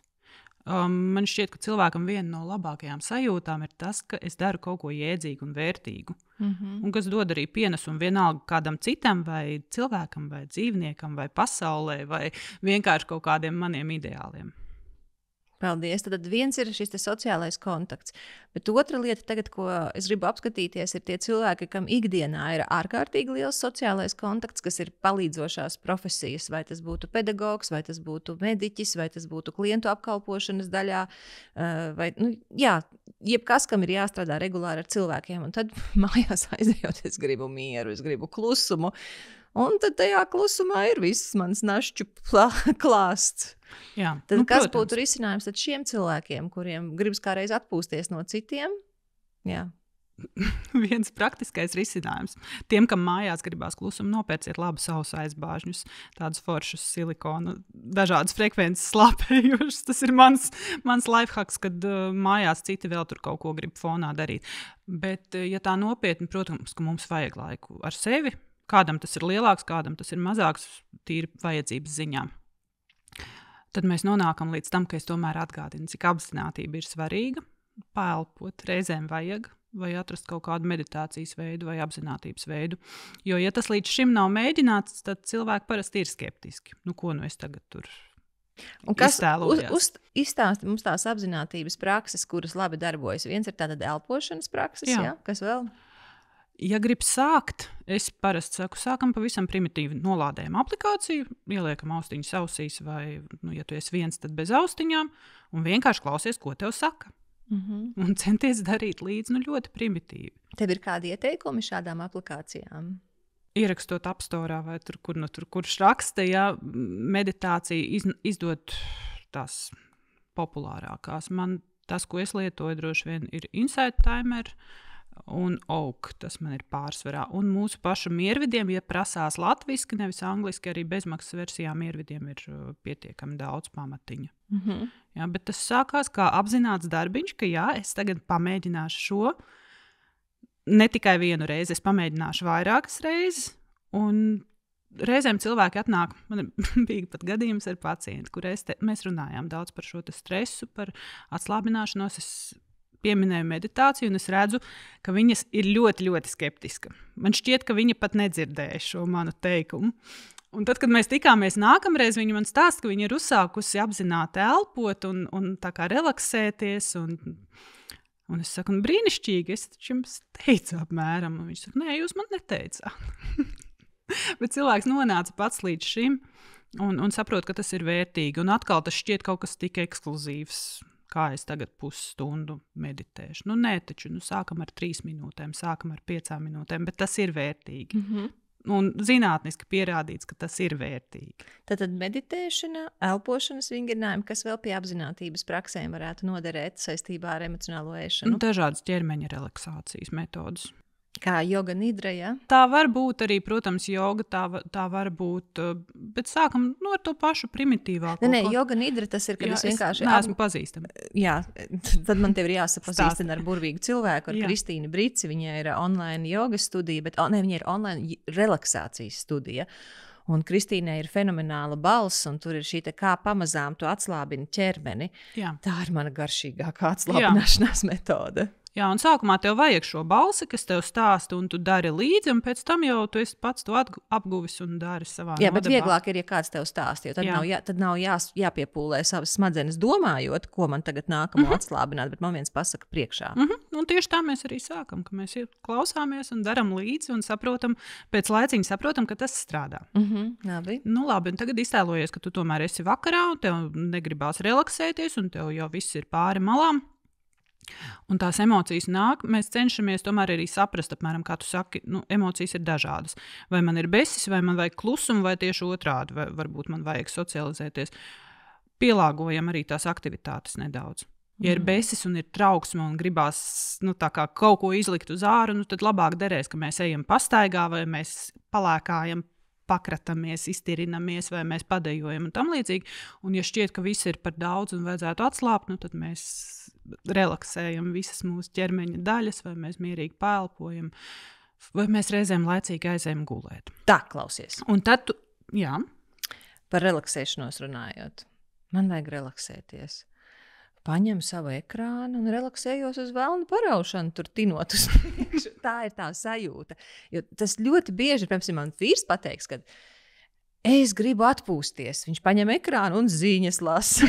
Es, ka gribu atpūsties, es varu paņemt ekrānu un sociālos mēdījus atkal skatīties. Bērni tieši tāpatās uzskata, ka viņi atpūšās, jo viņi YouTube shorts atkal mēģina skatīties. Bet, teiksim, tā mana bīstamība sociālajos mēdījos ir nedod Dievs, es uzduršos uz kādām ēšanām. Tur garšīgas kūks. Es esmu atsekojusi visiem, kas cep garšīgas kūks, lai gan man tie cilvēki patīk un es gribu, bet tas man ir beidzies ar to, ka es aizēju un es ēdu to, ko man nevajadzētu ēst. Ja es skatos filmas, vienkārši filma ir ok. Bet, ja viņi tur sāks kaut ko tādu ēst, kas man arī garšo, tad tās iespējas, ka es arī aiziešu, ja man tas mājās īpaši ir, vai kaut kas līdzīgs ir, vai kaut kas cits garšīgs ir, es arī sākšu to attiecīgi ēst. Tāpēc tas, man liekas, ka viena no tām bīstamībām, varbūt tev ir te kāda risinājuma, uz ko es ceru, ir tas ieradums jau, kad paņem telefonu, tā ir mana atpūta, tā ir mana relaksācija. Reizēm jau var. Nav jau tā, ka es tā nedaru. Jo ir lietas, kuras palīdz atslēgt smadzenes. Ziņas man nepalīdz noteikti. Pilnīgi noteikti. Ne, tā trauksme tieši otrādi augtu. Bet, ja tu gribi apzināti no tā tik galā, tad ir forši, ja ir opcijas citas. Jā, bet pieņemsim, ka tā vēlme tomēr nāk nenormāli virsū. Ēst. Jā, ēst. Vēlams daudz un vēlams to, kas ir garšīgs. Dažāds, tad mēs pamiksējam garšiņus. Tad mēs, principā, miksējot garšiņus, varam turpināt bezgalīgi. Un ja tu neesi ar to mierā, bet tu saproti un nesanāk aizvietot tajā brīdī, izstumt sevi pastaigā un nav neviens, kuram uz pleca par to visu paskumt, paraudāt vai izdusmoties, tad jāsāk pamazām trenēt. Tad pirmais saprast, kāpēc tas tā ir noticis, un nepakļauties impulsam tūlīt noreaģēt. Jo bieži vien mēs izdarām lietas vienkārši momentāli. Ja tas ir ieradums, es pieceļos, aizēju līdz leduskapim, paņemu apēdu. Pēc tam ir miljons sliktu sajūtu, iespējams, vai arī es turpinu ēst, kamēr vairs vienkārši nevaru, un atkal ir miljons sliktu sajūtu. Ja mēs to gribam mainīt, mēs sākumā mēģinam novilcināt to brīdi. Liekam timeri vienkārši uz 3 minūtes. Varēšu izturēt? Varēs izturēt 3 minūtes. Es zinu, ka 3 minūtes, bet man tās 3 minūtes tikai uzkurinās vēl vairāk aiziet. Tīpaši tās būs 10 minūtes. Ja tā būs pusstunda? Tās jau ir pat traku tādu, es nemaz nelikšu. Jā, tu neliksi. Un tas ir grūti, tāpēc vienkāršākais ir atrast kaut kādu citu aktivitāti. Kad tu aizej prom no tās vides, kur ir kārdinājumi, vai tu pārslēdzies uz kaut ko pilnīgi citu.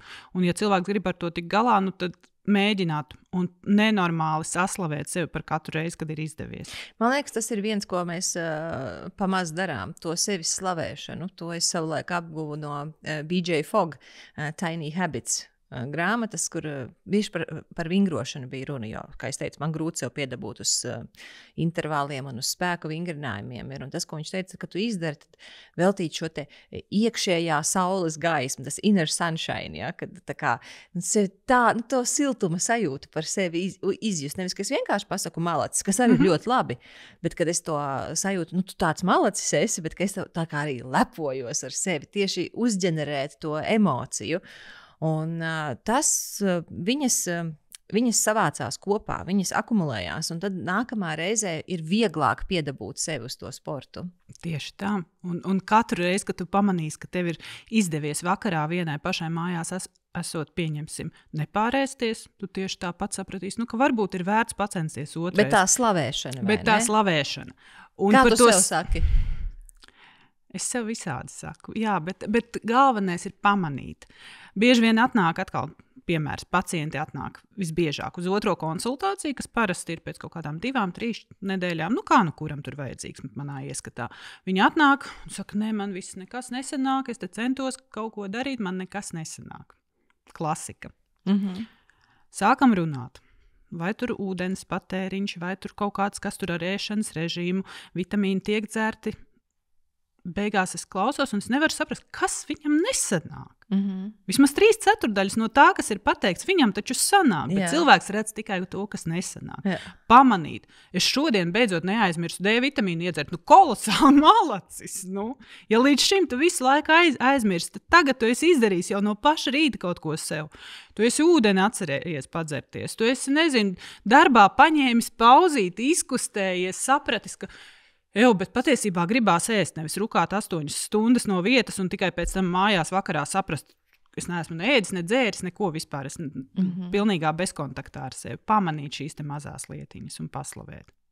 Un tieši tā mēs veidojam tos jaunos ieradumus. Vienalga vai par pastaigām, vai par puzles likšanu, vai grāmatas lasīšanu. Mēs tieši tā viņus veidojam. Pamazām, ļoti, ļoti pamazām un palēnām. Tā ir paslavēt, labi. Un tad, kad tā emocionālā ēšana ir bijusi gadiem ilgi, gadu desmitiem ilgi, pat ja nedēļā reizi tas izdodas, tas patiesībā ir daudz. Pēc tam izdosies 2 reizes nedēļā, un pēc tam izdosies vairāk un vairāk un vairāk, un piefiksēt to, ka progress patiesībā notiek. Un tas nozīmē to visu laiku sarunu ar sevi, kā es saku. Sākumā pacientiem es saku, ja jums vakarā nonākat tur bezmaz vai jau leduskapa priekšā, lai jums kaut vai mana balss skan galvā. Un tā arī ir. Bieži vien viņi saka, jā, un tad es tur domāju, ko man labāk darīt, un tad es domāju, nes ko doktora Siliņa teiktu. Labi, ja tas ir palīdzoši. Jā. Kaut vai tā ir mana balss vai kāda cita sveša balss, pēc tam tā jau būs sava balss. Saprast to, kas patiesībā notiek tevī. Jā. Nevis tāpēc, ka doktora Siliņa teica, bet tāpēc, ka patiesībā man nevajag tagad pārēsties, jo es vienkārši esmu pārguris cilvēks, un varbūt man jāiet gulēt laicīgi. Vai varbūt man ir jāatļaujās nevienam neatbildēt pusstundu vai stundu un ieiet karstā vannā, pagleznot, palasīt, atpūsties, iziet pastaigā. Izdariet kaut ko tādu foršu sev, kas sen nav darīts. Man doktorai Siliņai ir jautājums. Jā. Jo īpaši kā lai viņi nosauc, atkal tas vulnerable, tad īpaši jūtīga grupa ir tie, kam ir vakara lielās ēšanas. Vakar es arī pat to piedzīvoju, bet man bija super kompānija, man bija māsa, mēs te baigi interesanti parunājāmies, līdz ar to es nevarētu sūdzēties. Bet, teiksim, tad, ja es pārnāku mājās, man tā ir bijis, ka, teiksim, ir Latvijā intervijas, daudz, viena aiz otras, vairākas dienas pēc kārtas, un es esmu palikusi, piemēram, kaut kur dzīvoju viena pati kādā dzīvoklī vai viesnīcā. Un tad tieši, lai gan es neesmu vakar ēdājis, tad, kad es dzīvoju mājās, es vakaros vispār neēdu, bet es esmu tagad prom, un atkal sākās šī te vakara ēšana, un tad ir jāiet tā kā gulēt. Bet daudziem cilvēkiem tas ir ļoti tipiski, kad ir tieši tās vakara ēšanas, un kad cilvēks pa dienu viņš ļoti normāli ievēro to savu režīmu, vēl kaut ko, bet tas vakars viņš nāk tā kā, es nezinu kā, lai mošķis virsū, un kāda ir tavi risinājumi tieši par vakara vēlajām ēšanām. Vakar pirmais jāskatās, vai dienas laikā ir kārtīgi pēsts. Atkal mēs nonākam pie tāda pavisam paša fiziskā pamata, nodrošināt pa dienu fiziskās vajadzības. Jo tas vakars, viņš parasti ir bīstams tieši tāpēc, ka mums beidzot ir laiks sev pievērsties. Sajust visu to, kas pa dienu ir bijis gan fiziski, ka tur izrādās miljonus ēdienreizes ir izlaistas, ūdens nav dzerts, gan arī emocionāli, ka tur ir sakrājies stress un dusmiņa un bēdiņa un vēl nezinu kas. Un tad vakarā tas viss nāk ārā. Ko darīt? Atgriežamies atpakaļ. Tātad, ko mēs varam darīt ēšanas vietā? Bet, ja tas ir bijis gadu desmitiem, tad, kā es saku, tā iekšējā saruna viņa jau nekad nebeidzās. Ja ir pieredze, ka tu pēc tam jūties slikti, un tad tu katru reizi ar sevi tā iečekojies, latviski runājot, tu pajautā, kāpēc man tagad vajag pēc vakariņām vēl izēst, nezinu, iebiezinātā piena burku ar karoti. Kas ir par iemeslu? Izrādās iemesls ir tāds un šitāds. Nu, sevi palutināt. Jā, man ir bijusi tik draņķīga diena, man kaut ko foršu vajadzētu. Jā, un viņa bija draņķīga tāpēc, ka tāpēc un tāpēc. Vai tas palīdzēs? Pa lielam nepalīdzēs, jo tu zini, ka tā ir bijis un nepalīdzēja. Jā. Kā es jutīšos pēc tam? Vai tas būs tā vērts, tās sliktās sajūtas, jo pēc tam būs vēl sliktāk. Un visu laiku šitā saruniņa. Viņa nekad nebeidzās. Labi. Tad es tev pārtraucu, tu kaut ko pirms tam vēl gribēji teikt par citu tēmu. Bet mēs esam joprojām pie šī aburtā loka un par risinājumiem. Tātad saruna ar sevi pilnīgi noteikti ir palīdzoša. Vēl viens no palīdzošajiem faktoriem, jo tas palīdz kaut kā arī tomēr pie šīs apzinātības nonākt. Klausies par sarunu par sevi. Es varu ar sevi ļoti daudz sarunāties, un jēdzīgākās ir tās sarunas, kuras sarunājos ar pildspalvu vai ar zīmoli, kad es tiešām rakstu. Un tas liekas, ko es tagad tērēšu laiku un vēl smērēšu papīru un tā, un mans linkums rakstīt ir, bet ja es sev rakstu, kas man patiesībā uztrauc, par ko es īstenībā dusmojos, no kā man reāli ir bail, par ko es esmu noraizējusies, tad sākumā ir tā ierūsējuši tā rakstīšana, bet pēc tam sāk rakstīties. Un ir kaut kāda tāda atvieglojuma sajūta, un tad man ir reālāk izdarīt labākas izvēles savā labā. Šo ir prieks dzirdēt. Tas noteikti ir palīdzoši, jo, lai kaut ko uzrakstītu, tev tas ir jāsaformulē. Tas nozīmē, ka tev ir jāizveido teikums ar vārdiem. Tas nozīmē, ka tev tās savas emocijas ir kaut kā jānosauc. Un cilvēkiem ir ļoti liela problēma ar emociju apzināšanos. Kā tev iet normāli? Sīkāk, labi vai slikti. Ja? 3 stāvokļi, labi, slikti, normāli. Kādas emocijas tu pazīsti? Besis, dusmīgs, bēdīgs, priecīgs. Bail vēl. Labi, bail.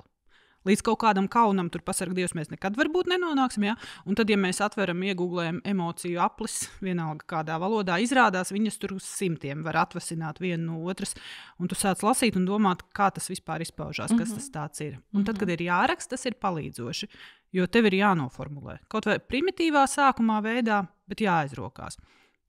Labi, es esmu nobijies. Jautājums uzreiz, kāpēc? Kas notika? Vai kas ir iemesls? Kāds uz mani tur sakliedz? Kāpēc mani biedē, ka kāds uz mani kliedz? Vai viņš mani arī tur, nezinu, fiziski iespaidos? Nav taču jābaidās, ka priekšnieks uz mani sakliedz. Kāpēc es par to baidos? Jo iespējams mani atlaidīs, varbūt tad es slikti darīšu savu darbiņu, man nebūs naudiņas. Kas būs, ja man nebūs naudiņas? Es nevarēšu atļauties dzīvot tā, kā es vēlos, un tā tālāk. Parakņāties sevi, bet tad es saku atkal, katram vajag savu terapeitu. Vai arī mēs mēģinam fiksēt šo. Un tiklīdz tu sāc fiksēt, tas padodas ar vien raitāk un raitāk. Tas ierūsējums jau pāriet. Tā žurnālēšana, dienas grāmata vai jebkas no šī noteikti ļoti palīdzoši. Tad, kad mēs strādājam ar kognitīvu behaviorālo terapiju, kas ir tieši ēšanas traucējumiem, tad mēs rakstām šīs uztura dienas grāmatas, kuras nav īsti fokusētas uz uzturu, bet mēs rakstām tajā lielajā komentāru ailītē visu kontekstu, kas papildus ēdienu reizēm un ir noticis mūsu sajūtās, mūsu objektīvā, subjektīvā realitātē, kas bija tas, kas lika pārēsties, mēs to pēc tam varam sākt meklēt. Pastāst lūdzu vairāk par šo dienas grāmatu, ko jūs izmantojat kognitīvu behaviorālā terapijā saistībā ar ēšanu. Tas ir viens no tādiem pamatrīkiem patiesībā. Prasīgs rīks, jo tev viņš ir jāraksta praktiski visā terapijas laikā. Tas nozīmē vismaz 20 nedēļas, tu katru dienu rakstīsi. Un standartā to rakstu katrai dienai, tu paņem savu A4 lapu, vai tur jau ir uzprintētas līnijas, rāmītes, vai tu taisi pats. Pieraksti pulksteņu laiku, ko tu esi apēdis izdzēris. Pretī, ja nepieciešams, tad tu pieliec zvaigznīti, ja tā ir bijusi ēdienreize, kas tavuprāt ir kaut kas, es saku vienkārši atšķirīgs. Jo kādam tā ir ēdienreize, kad ir apēsts kaut kas neatļauts, vai kas nav plānā bijis, vai vienkārši pārāk daudz. vai ko tu raksturo kā tādu noraušanās lēkmi, vai pārēšanās lēkmi, vai tam līdzīgi. Bet, ja es apēdu normālas brokastis, es tur neko nerakstu. Es tikai uzrakstu, ko es apēdu, jo es gribu saprast, kā tieši tas notiek. Un tad tālāk pēdējā tā platākā aile, konteksts un komentāri. Tad pirmais es uzrakstu cikos, tad es uzrakstu, ko es apēdu. To es rakstu jebkurā gadījumā, vai tas ir tradicionāli vai neparasti vai noraušanās. Jā, jo no uzturu speciālistam ir vērts redzēt, iespējams, tu vienkārši tur nezini. Dienas pirmajā pusē līdz 5 vakarā ēd praktiski neko, un tad vakarā tu pārēdies, un tas ir likumsakarīgi, un tad mēs tur koriģējam. Un puse problēmas būs jau atrisināt vienkārši tev pabarojot arī šeit pa starpai. Ok, tad es uzrakstīju, ko es apēdu, un tad ir lielā aile. Tad vēl pa starpai mēs pierakstam arī, kur mēs ēdam. Aha. Šim ir nozīme arī ļoti daudzos gadījumos, jo ir atšķirība, vai tu mājās ēd stāvot pie pannas, jau to pusi vakariņu, vai tu ēd divānā ar televizoru fonā, vai tu ēd smuki pie galda. Vai tu darbā ēd virtuvītē, kur ir dators un viss ir novākts beidzot, vai tu ēd turpat pie darba galda, skatoties paralēli, lasot dokumentus un tam līdzīgi. Pierakstam šo ēšanas vietu. Tad mēs atzīmējam tās ēdienreizes, kas ir izkritušas no kaut kādiem mūsu iedomātajiem rāmjiem, un tad tas konteksts un komentāri. Un tur mēs rakstam visu. Pilnīgi visu, kas tavuprāt ir svarīgs. Tā ir viena aile, konteksts un komentāri. Jā. Es tur nelieku kaut kādu specifiskāku, teiksim, to virsrakstu, lai nemudinātu rakstīt, ka tur ir tikai situācijas, vai tikai emocijas, vai tikai kaut kādi triggeri, bet cilvēks tur raksta visu, kas viņam šķiet svarīgs.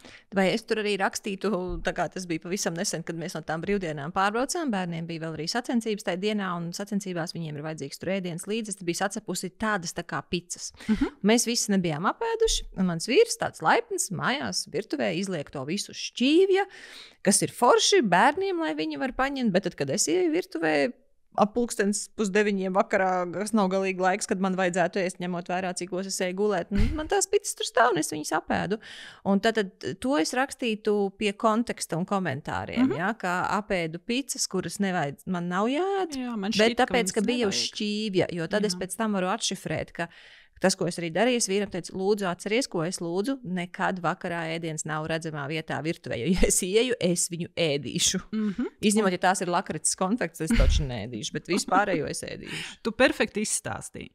Tādā veidā mēs rakstām visas 20 nedēļas. Un daži turpina arī. Tas ir ēšanas traucējumi, jeb kas tas ir par tām, kas ir tām 20 nedēļām? Kāpēc 20 nedēļas? 20 nedēļas tas ir standārta terapijas kurs, kognitīva behaviorālā terapija ēšanas traucējumu gadījumos. Varbūt arī garāks kurs. Un cik bieži viņš ir? Tur ir īpaša schēma. Sākumā mēs tiekamies 2 reizes nedēļā, tā kā ieejam tādā inercītē, tad reizi nedēļā un tad uz noslēgumu reizi 2 nedēļās, lai cilvēks spētu tikt galā pats. Sākumā 2 reizes nedēļā, tad reizi nedēļā. Tas, ko tu izstāstīji perfekti, ir tas, ka tu pamanīji, ka tava tā ēdienreize ar zvaigznīti, kas tev nepatika. Tu liec zvaigznīti turklāt, ka tas nav tā neriktīgā. Vienalga vai kaut kādu ķeburiņu kaut kā atzīmēt. Ka tu 9:30 vakarā apēdi vairākas picas, kuras tev vispār nebija ne plānā, ne arī fiziski vajadzēja un negribējās, un varbūt pēc tam tev bija kaut kādas par to domiņas nevajadzīgas. Un tu saprati, ka tas notika tāpēc, ka vīrs nolika viņas uz letes. Un šis ir ideāls gadījums. Tas nozīmē, ka mēs šo varētu nākamreiz izrisināt, vienkārši palūdzot nevienam virtuvē nemētāt garšīgu ēdienu vakaros uz letes. Jā. Vai arī jums vajag kaķi, un tad jūs tiešām nemētāsiet garšīgu ēdienu vakaros uz letes. Ja? Un tieši tāpat mēs ejam cauri sākumā šādām vienkāršām situācijām, ka, piemēram, es katru ceturtdienas vakaru tiekos ar draugiem spēlēt galda spēles, tas nav par mani, diemžēl, ja. Un tad es jūtos katru vakaru mājās atnākot slikti, jo mums ir ļoti daudz uzkodu, kaut kādu gāzētu, saldinātu dzērienu, nezinu, plus mīnus alkohols, vēl kaut kas, un es katru reizi pēc tam jūtos ļoti slikti, jo es esmu pārāk daudz, es nespēju kontrolēt to, ka es tur našķojos. Labi, tā tad es domāju, kā mēs šo koriģējam. Rakstu stabiņā, atkal uz papīra var mēģināt rakstīt, kāda varētu būt risinājuma. Nezinu, mudināt draugus, ka mēs tagad nesīsim tikai gurķus un burkānus. Domāju. Es piedāvāšu vēl kādi būs plusi un mīnusi šādai versijai. Draugi ar mani vairs nespēlēs galda spēles. Labi, nākamais.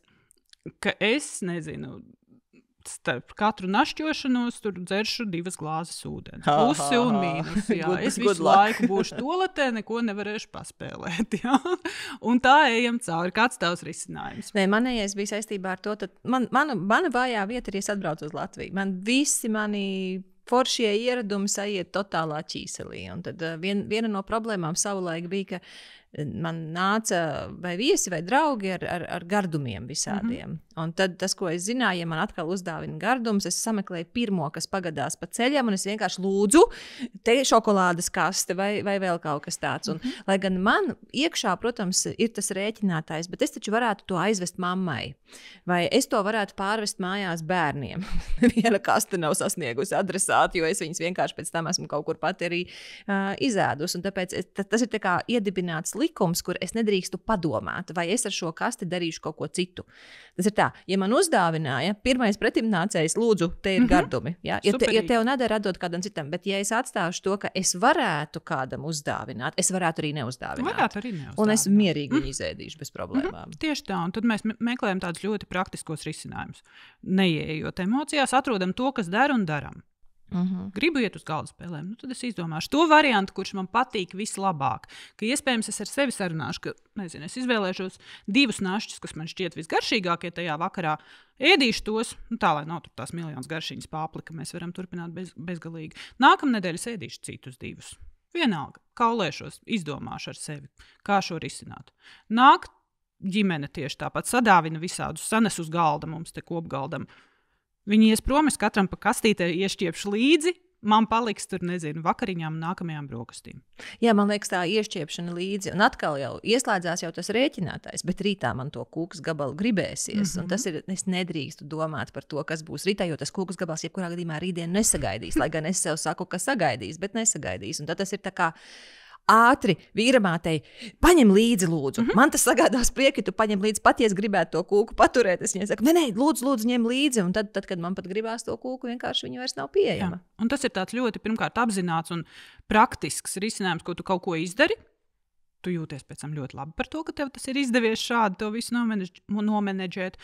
Un nākamajā reizē, tad, kad tuvosies šī situācija, tev jau būs kaut kāds plāniņš padomā. Ir situācijas, kuras mēs tā varam izskaust. Nākamais. Domājam atkal par pārliecībām, kas mums ir par ēdienu. Principā, ja tu gribēsi rīt kūku, tu vienmēr varēsi aiziet viņu nopirkt. Ja? Labi, tā bija pašcepta. To ne, bet es sapratu domu. Bet es varēšu uzcert vēl vienu. Jā. Ir cilvēki, kuriem ir jāsaprot, ka ja mājās ir saldumu krājumi, viņi nesagaidīs rītdienu vai parītdienu, tad mēs sākumā netaisam tos krājumus. Mēs trenējam to gribas spēku. Tad mēs trenējam netaisīt krājumus. Jā, līdz brīdim droši vien, kamēr viņi tur var stāvēt un sagaidīt to brīdi, kad, šodien gribās, es izvilkšu, es neizēdīšu visu pannu vai paku vai vienalga, bet es apēdīšu nedaudz un izbaudīšu un būs baigi forši.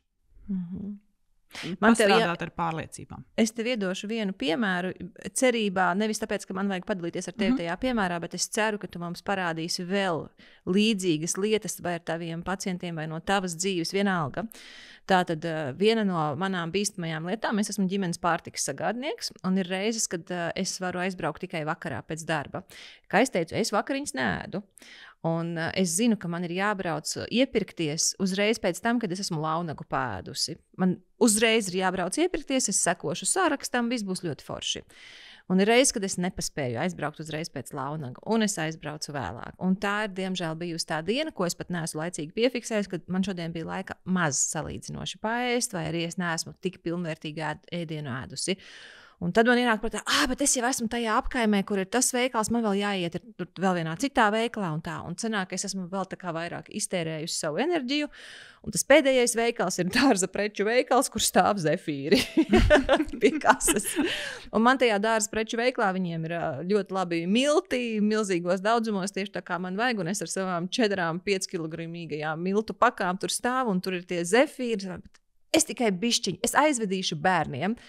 Un es te sēžu mašīnā, dārza preču veikala parkingā, un es vienkārši ēdu tos tās bučas ir. Es neatceros, kā viņas tur sauc tās bučas. Jā, vienu pēc otras, un tur ir kaut kāds, 16 gabali iekšā. Un es tiešām labprāt apēstu visus 16 bez problēmām, un man arī izsalkuma līmenis to atļauj. Bet es zinu, cik man būs riebīgi pašai pret sevi. Un tas, ko es esmu uztrenējusi, ja man ir šādi te kāja paslīdējusi, lai gan es esmu centusies sevi pasargāt, lai nepaslīdētu, es tagad esmu tās 4 bučas laikam apēdus, bet tur ir vēl 12, vai ne? Es vienkārši aizēju līdz miskastei, un es ielādēju viņus ātri miskastē, bet es nedrīkstu domāt. Jo, ja es sākšu domāt, tad būs, bet bērni katru dienu pa vienam. Ja tas nav tā, ka bērniem būs beigais, jo viņi kaut ko garšīgu dabūna katru dienu, tad katru dienu pa vienam. Tad ir bijis tā, ja es aizbraucu mājās, tad vienkārši tas pirmkārt viena daļa līdz mājām vēl joprojām nenonāks, un otra daļa viņi nonāks, es nolikšu skapī, kur bērni nezina, kur ir, jo man taču katru dienu jādod ir pa vienam, un tad pārējās es vienkārši notiesāšu. Ja arī man ir vēl viens paņēmiens, ka ja es esmu šito nespējusi izdarīt, ka es neesmu fiksi izmetusi miskastē, bet tā nevis ar paku aiztaisīt, jo miskastes ir dažādas. Pareizi var izvilkt arī ārā. Ja nevar izvilkt ārā, var mest tāpadās. Bet tad vajag izpurināt ārā. Es runāju par publiskām, sabiedriskām miskastēm, jo mājās tur var dievzīt, ko izvilkt ārā, ja vajag. Un tad es esmu pārbraukusi mājās, es tad neesmu izmetusi miskastē, jo varbūt nebija arī miskaste tur uzreiz pieejama kaut kur. Un tad nākamais ir fiksi iegrūst vīram rokās un teikt, noslēp no manis, bet neslēp virtuvē, tur es atradīšu un neslēp savā istabā. Tur es arī atradīšu. Un tā kā man tādas nekontrolējama cilvēka, par kuru, protams, vienmēr ir kauns, ka vispār manī kaut kas tāds dzīvo iekšā, tā kā preventīvie pasākumi, kas ir jādara nedomājot, vienkārši nevis es apsveru dot vīram, varbūt viņš slikti noslēps, ja? Varbūt es tad vēlāk izmetīšu, un par to vēlāk jau tā noraušanās kā reiz arī notiks, bet es ceru, ka tu vari vēl padalīties ar paņēmieniem, kas vēl kādam varētu kādā brīdī tomēr noderēt. Tur ir miljons lietu dzirdēt tajā stāstā, foršs stāsts patiesībā. Pirmkārt, kāpēc tas viss sākās? Tāpēc, ka tu nebiji uzreiz pēc Launaga aizbraukusi. Jā. Vai mēs to varam atrisināt? Vai tu sāc regulāri ēst savu launadziņu? Un tajās dienās, kad tev ir jābrauc uz veikalu, tu par to īpaši piedomā. Un tā ir absolūta prevencija.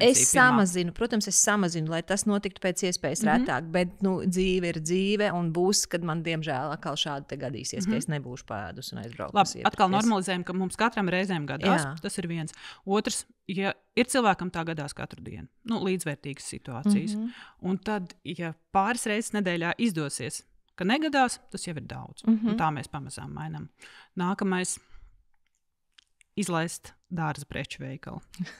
Visus pārējos, bet varbūt bez miltiem var iztikt tieši šodien. Atkal ļoti, latviski runājot, čakarīgs, racionāls darbiņš. Šodien es to Launagu, es zinu, ka tā būs. Man jau ir pieredze. Visiem mums un pacientiem un pilnīgi visiem klausītājiem, kam par šo ir domas, viņiem visiem ir pieredze. Ar to, kas tas būs, kā tas notiks, kur tas notiks. Jā. Šie te piemēri, kad šī našķu iepirkšana tiek ieplānota un speciāli nav slinkums izmest līkumu, pat ja tas ir kājiņām, jo tur būs tas garšīgākais našķis, ka tiek ieplānots, ka šodien man ir brīvs vakars, un manējie, piemēram, ir pulciņos un treniņos. Tas nozīmē, ka neviens neredzēs, kā es ēdu, un tieši šodien, tāpēc mājapceļā es izbraucu. Tas viss ir, jā, par to ir kauns runāt, bet tas viss ir reāli. Jā, un tad šodien tu neiebrauks tajā dārza preču veikalā un iztiks bez zefīriem. Tas jau arī būs vēl viens forša lieta. Nē, bez zefīriem, jā, bet bez miltiem. Tur jau tie milti jau man aizvilk uz to veikalu. Es taču gribēju būt baigā praktiskā namamāte. Tev šodien vajadzēs tos 20 kg. Nē, es vienkārši tajā vietā reti, kad esmu, tad man likās, es netērēšu pa benzīnu naudu citā reizē. Jā. Un tad mēs meklējam visus šitos te sev attaisnojumus. Un katram tam attaisnojumam atkal tā ar prātu racionāli liekam pretī kaut ko. Jo tie iemesli apēst zefīrus ir miljons. Kāpēc cilvēks vispār ēd? Teorētiski vajadzētu būt, ka mēs ēdam tāpēc, ka mēs esam izsalkuši. Jā. Tas ir ļoti labs iemesls paēst. Praktiski katrs no mums var nosaukt vēl vismaz 10 iemeslus. Viens no iemesliem tāpēc, ka man pusdienlaiks ir tikai, no 1 līdz 2, tāpēc es obligāti iešu ēst tad. Varbūt man nemaz nevajag. Varbūt es neesmu nemaz izsalcis tajā brīdī, bet es iešu, jo pēc tam varbūt nekad vairs nevarēšu paēst. Tāpēc, ka ir samaksāts, tu nopirki tos zefīrus, vai vienalga tu kafejnīcā pasūtīji ēdienu, ļoti daudziem joprojām es esmu samaksājis par šo, tad es izēdīšu visu. Jā, un tā ir, starp citu, lieta, kas mani būtu atturējusi to izdarīt, bet es vienkārši zinu, labi, es samaksāju, es vienreiz kļūdījos, un tagad es kļūdīšos otrais ar to, ka es jau to visu noēdīšu. Jā, tāpēc, es samaksāju, es varētu to izmantot bērniem, bet, zinot no pieredzes, kā tas parasti ir beidzies. Redz, tas, ko tu stāsti, tu man izstāstīji visu savu iekšējo dialogu ar visiem šiem jautājumiem, kurā brīdī tev izdosies apstāties šodien vai nākamajā reizē, tas jau atkal jautājums. Jā, bet ir samaksāts. Reizēm praktiskais latvietis, protams, pērkot popkornu vai, nezinu, kaut kādu McDonald's komplektu vai ko, mēs rēķinam līdzi, tātad šitais lielais, viņš būs izdevīgāks. Es nopērku spaini popkorna, vai man viņu vajag? Principā man viņš 100 gadus nevajag, es nopērku tikai tāpēc, ka ir izdevīgāks. Mēs ēdam tāpēc, ka ēdiens vienkārši ir pieejams. Sākot ar bufetes galdiem, viesnīcām, kur viss iekļauts, darbā uz viena galda tur stāv končiņas, uz cita galda cepumiņu, viņš ir pieejams. Ja viņš tur ir pieejams, mēs ēdam. Atkal praktiskais latvietis, jā, vai einu sazin, kas. Mēs varam runāt par to, kas kuram ir bijis pieejams bērnībā vai nav bijis pieejams. Tik daudz šo stāstu. Beidzot tas vecums, kam kaut kādā brīdī nebija pieejams, ir atnācis līdz savam terapeitam vai uzturu speciālistam vai ārstam un ir gatavs par šo runāt. Visu to saprast. Ēdiens nekad nav tikai ēdiens. Ja?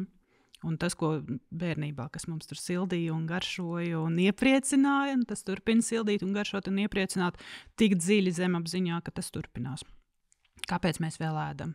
Tāpēc, ka vienkārši kaut kas satrigerē. Tu skaties filmu, un ko viņi tur ēda, un tev gribās tieši to pašu. Vai tu vispār esi forši pāēdus un ej garām beķerēji, un tur smaržo pēc kanēļa un cukuru un āboliem un krosāniem un sviestiņa silta un visa šī. Un uzreiz ir ķēdīte, ko gribētos darīt. Darām vai nedarām. Izdodas šoreiz neizdarīt. Kolosāli vienkārši. Un tā tālāk. Katru mazo situāciju mēs varam šādi pašķetināt. Un tad, kad nāk visi tie attaisnojumi galvā, vienmēr pajautāt, tā tiešām ir? Tiešām tā ir, ka tu nedabūsi vairs tos zefīrus nekad. Vai tiešām viņi pēc tam vakarā ir jāmeklē un jāatrod? Vai viņi paliks līdz rītdienai veci? Nē. Es sev parasti jautāju, kā tas parasti ir beidzies? Jo es sevi varu, es tiešām iedošu bērniem. Es tiešām aizvedīšu mammai. Kā tas beidzās pēdējās reizes lielākoties? Tad ir, labi. Tikai balstoties uz to, ka, pieredzīti jau ir, vai ne? Kā es pēc tam jutos? Tā jutos, nevisai. Vai es gribu šodien arī tā justies? Un tas, kad cilvēks aizpild šo uztura dienas grāmatu, kur ir tas konteksts un komentāri, kas tālāk vēl ir? Kas tur ir būtiski? Teiksim, tu to mums piedāvā kā arī vienu no risinājumiem, un es to redzu. Jo, redzi, man tā situācija ar tiem zefīriem jau ir ļoti pazīstama, tāpēc es spēju vēl izmest viņus miskastē, vai es spēju viņus, atdot vēl vīram. Jā, es daļu apēdu, bet tomēr lielu daļu es neapēdu. Priecājos par katru, ko es neapēdu. Jā, un es tiešām izdarīju secinājumu, ka es uz to dārza preču veikalu nebraukšu pēc tiem miltiem, jo tie milti izmaksās pārāk dārgi zefīra sakarībā. Zefīros un emocijās. Jā, bet tas ir tieši pāanalizējot tās situācijas. Un es saprotu, ka tā uztura dienas grāmata tam ir domāta pamanīt sakarības un sākt izstrādāt tā kā prevencijas taktiku. Jā. Okay. Un ja cilvēks, ja viņš nevar tikt, piemēram, pie tevis, jo tev tur, sarakstīts, viss pilns ir, tad kā viņš vēl var sev palīdzēt saistībā ar emocionālo ēšanu? Vai ar to uztura dienas grāmatu? Jā, šo uztura dienas grāmatu vai kaut ko līdzīgu var darīt patstāvīgi. Var darīt. Arī vispār dienas grāmatas rakstīšana, šī žurnālēšana un vārdu un emociju izlikšana uz papīra, kā mēs runājām, tas ir palīdzoši. Tas, kas ir labāk uzturas šajā dienas grāmatā, kas patiesībā mazāk fiksē uzturu, vairāk fiksē tieši to visu pārējo, kas notiek, ir tas, ka mēs to cenšamies pierakstīt reālā laikā, pēc iespējas tuvāk reālajam laikam. Nevis par visu dienu vakarā, bet tajā brīdī, kad noticis. Jo atnākot mājās vakarā un pirmkārt cenšoties atcerēties, ko es tur pusdienās ēdu un cik končas es garām ejot tur no administrācijas lietas paņēmu, mēs pusi no tā neatceramies, otru pusi mēs esam kaut kur noslēpuši tā, jo mums negribās atcerēties. Un to, kas pa dienu bija emocionālā ziņā, visdrīzāk mēs arī jau esam paspējuši noslēpt, nobāzt, un tad mēs atnākam mājās un jūtamies tikai vai nu pārpildīti, vai nu tieši otrādi iztukšoti un nesaprotam vairs kāpēc. Bet pamanīt un piefiksēt to visu tieši tajā brīdī, kad tas notiek. Un tad mēs meklējam šīs situācijas, sakarības, tos, katram savi triggeri atkal jau, un domājam, kādi ir tie preventīvie pasākumi. Vai ir vēl kaut kas mūsu šodienas sarunā par emocionālo ēšanu un par risinājumiem, ko tu domā ir svarīgi pateikt? Es domāju, ka pirmkārt ir svarīgi pamanīt un varbūt saprast, kā es teicu, labākais iemesls paēst ir tas, ka tu esi izsalcis. Pamanīt, kad tu esi fiziski izsalcis. Lai to saprastu, tāds absolūtais pamatiņš, kā atšķirt no to, ka tu esi fiziski izsalcis un tev pietrūks no tā, ka tu esi emocionālā badiņā. Vai tieši otrādi emocionāli jau veļās pāri malām un ar ēdienu mēs to tā kā bišķiņ piepūderēsim, pieštopēsim tur un nemanīsim. Fiziskais izsalkums ir normāls, un viņš parasti rodās pakāpeniski kādu laiku pēc iepriekšējās ēdienreizes. Mēs fizisko izsalkumu sajūtam parasti ķermenī. Vispirms vēders sāk kaut ko tur burkšķēt vai kaut kādas sajūtas dot. Un, tad jau, ja mēs esam pārvilkuši badā, tad, protams, cukurs ir lejā, tad tur rokas trīc, galva reibst, kādam grūti koncentrēties. Parasti ir besis visam fonā. Arī jau sākās emocionāls. Līdz tam labāk nenodzīvoties. Emocionālais izsalkums, viņš atnāk pēkšņi. Es atnācu mājās, aizslēdzu durvis, atslābinājos, un jā, tagad man vajag. Tā kā ēst vajag, ēst. Tad tas sākās pēkšņi. Viņš sākas pēkšņi. Vai arī ir bijusi tikko kaut kāda ļoti emocionāli pārsātināta situācija, vienalga darbā vai attiecībās, man jau ir refleks ķēdīte iestrādājusies, es tagad iešu pārēsties, piedzerties vai jebkā citādi uz šo reaģēt. Un šajā gadījumā ēdienu mūsu sarunas gadījumā. Klausītāji, ja tu meklē vietu, kur īstenot savus radošos projektus, man ir īpašs ieteikums – Power Up Space Rīgas centrā. Nesen atklāju šo vietu, jo te ierakstījām cilvēkjaudas intervijas. Arī šo. Mūsu komanda ir sajūsmā šeit strādāt. Te ir viss, kas nepieciešams. Moderni aprīkotas studijas, kur ierakstīt video vai audio, un te ir arī daudzpusīgas telpas pasākumiem, kur var rīkot apmācības, prezentācijas, filmu vakarus un pat konferences.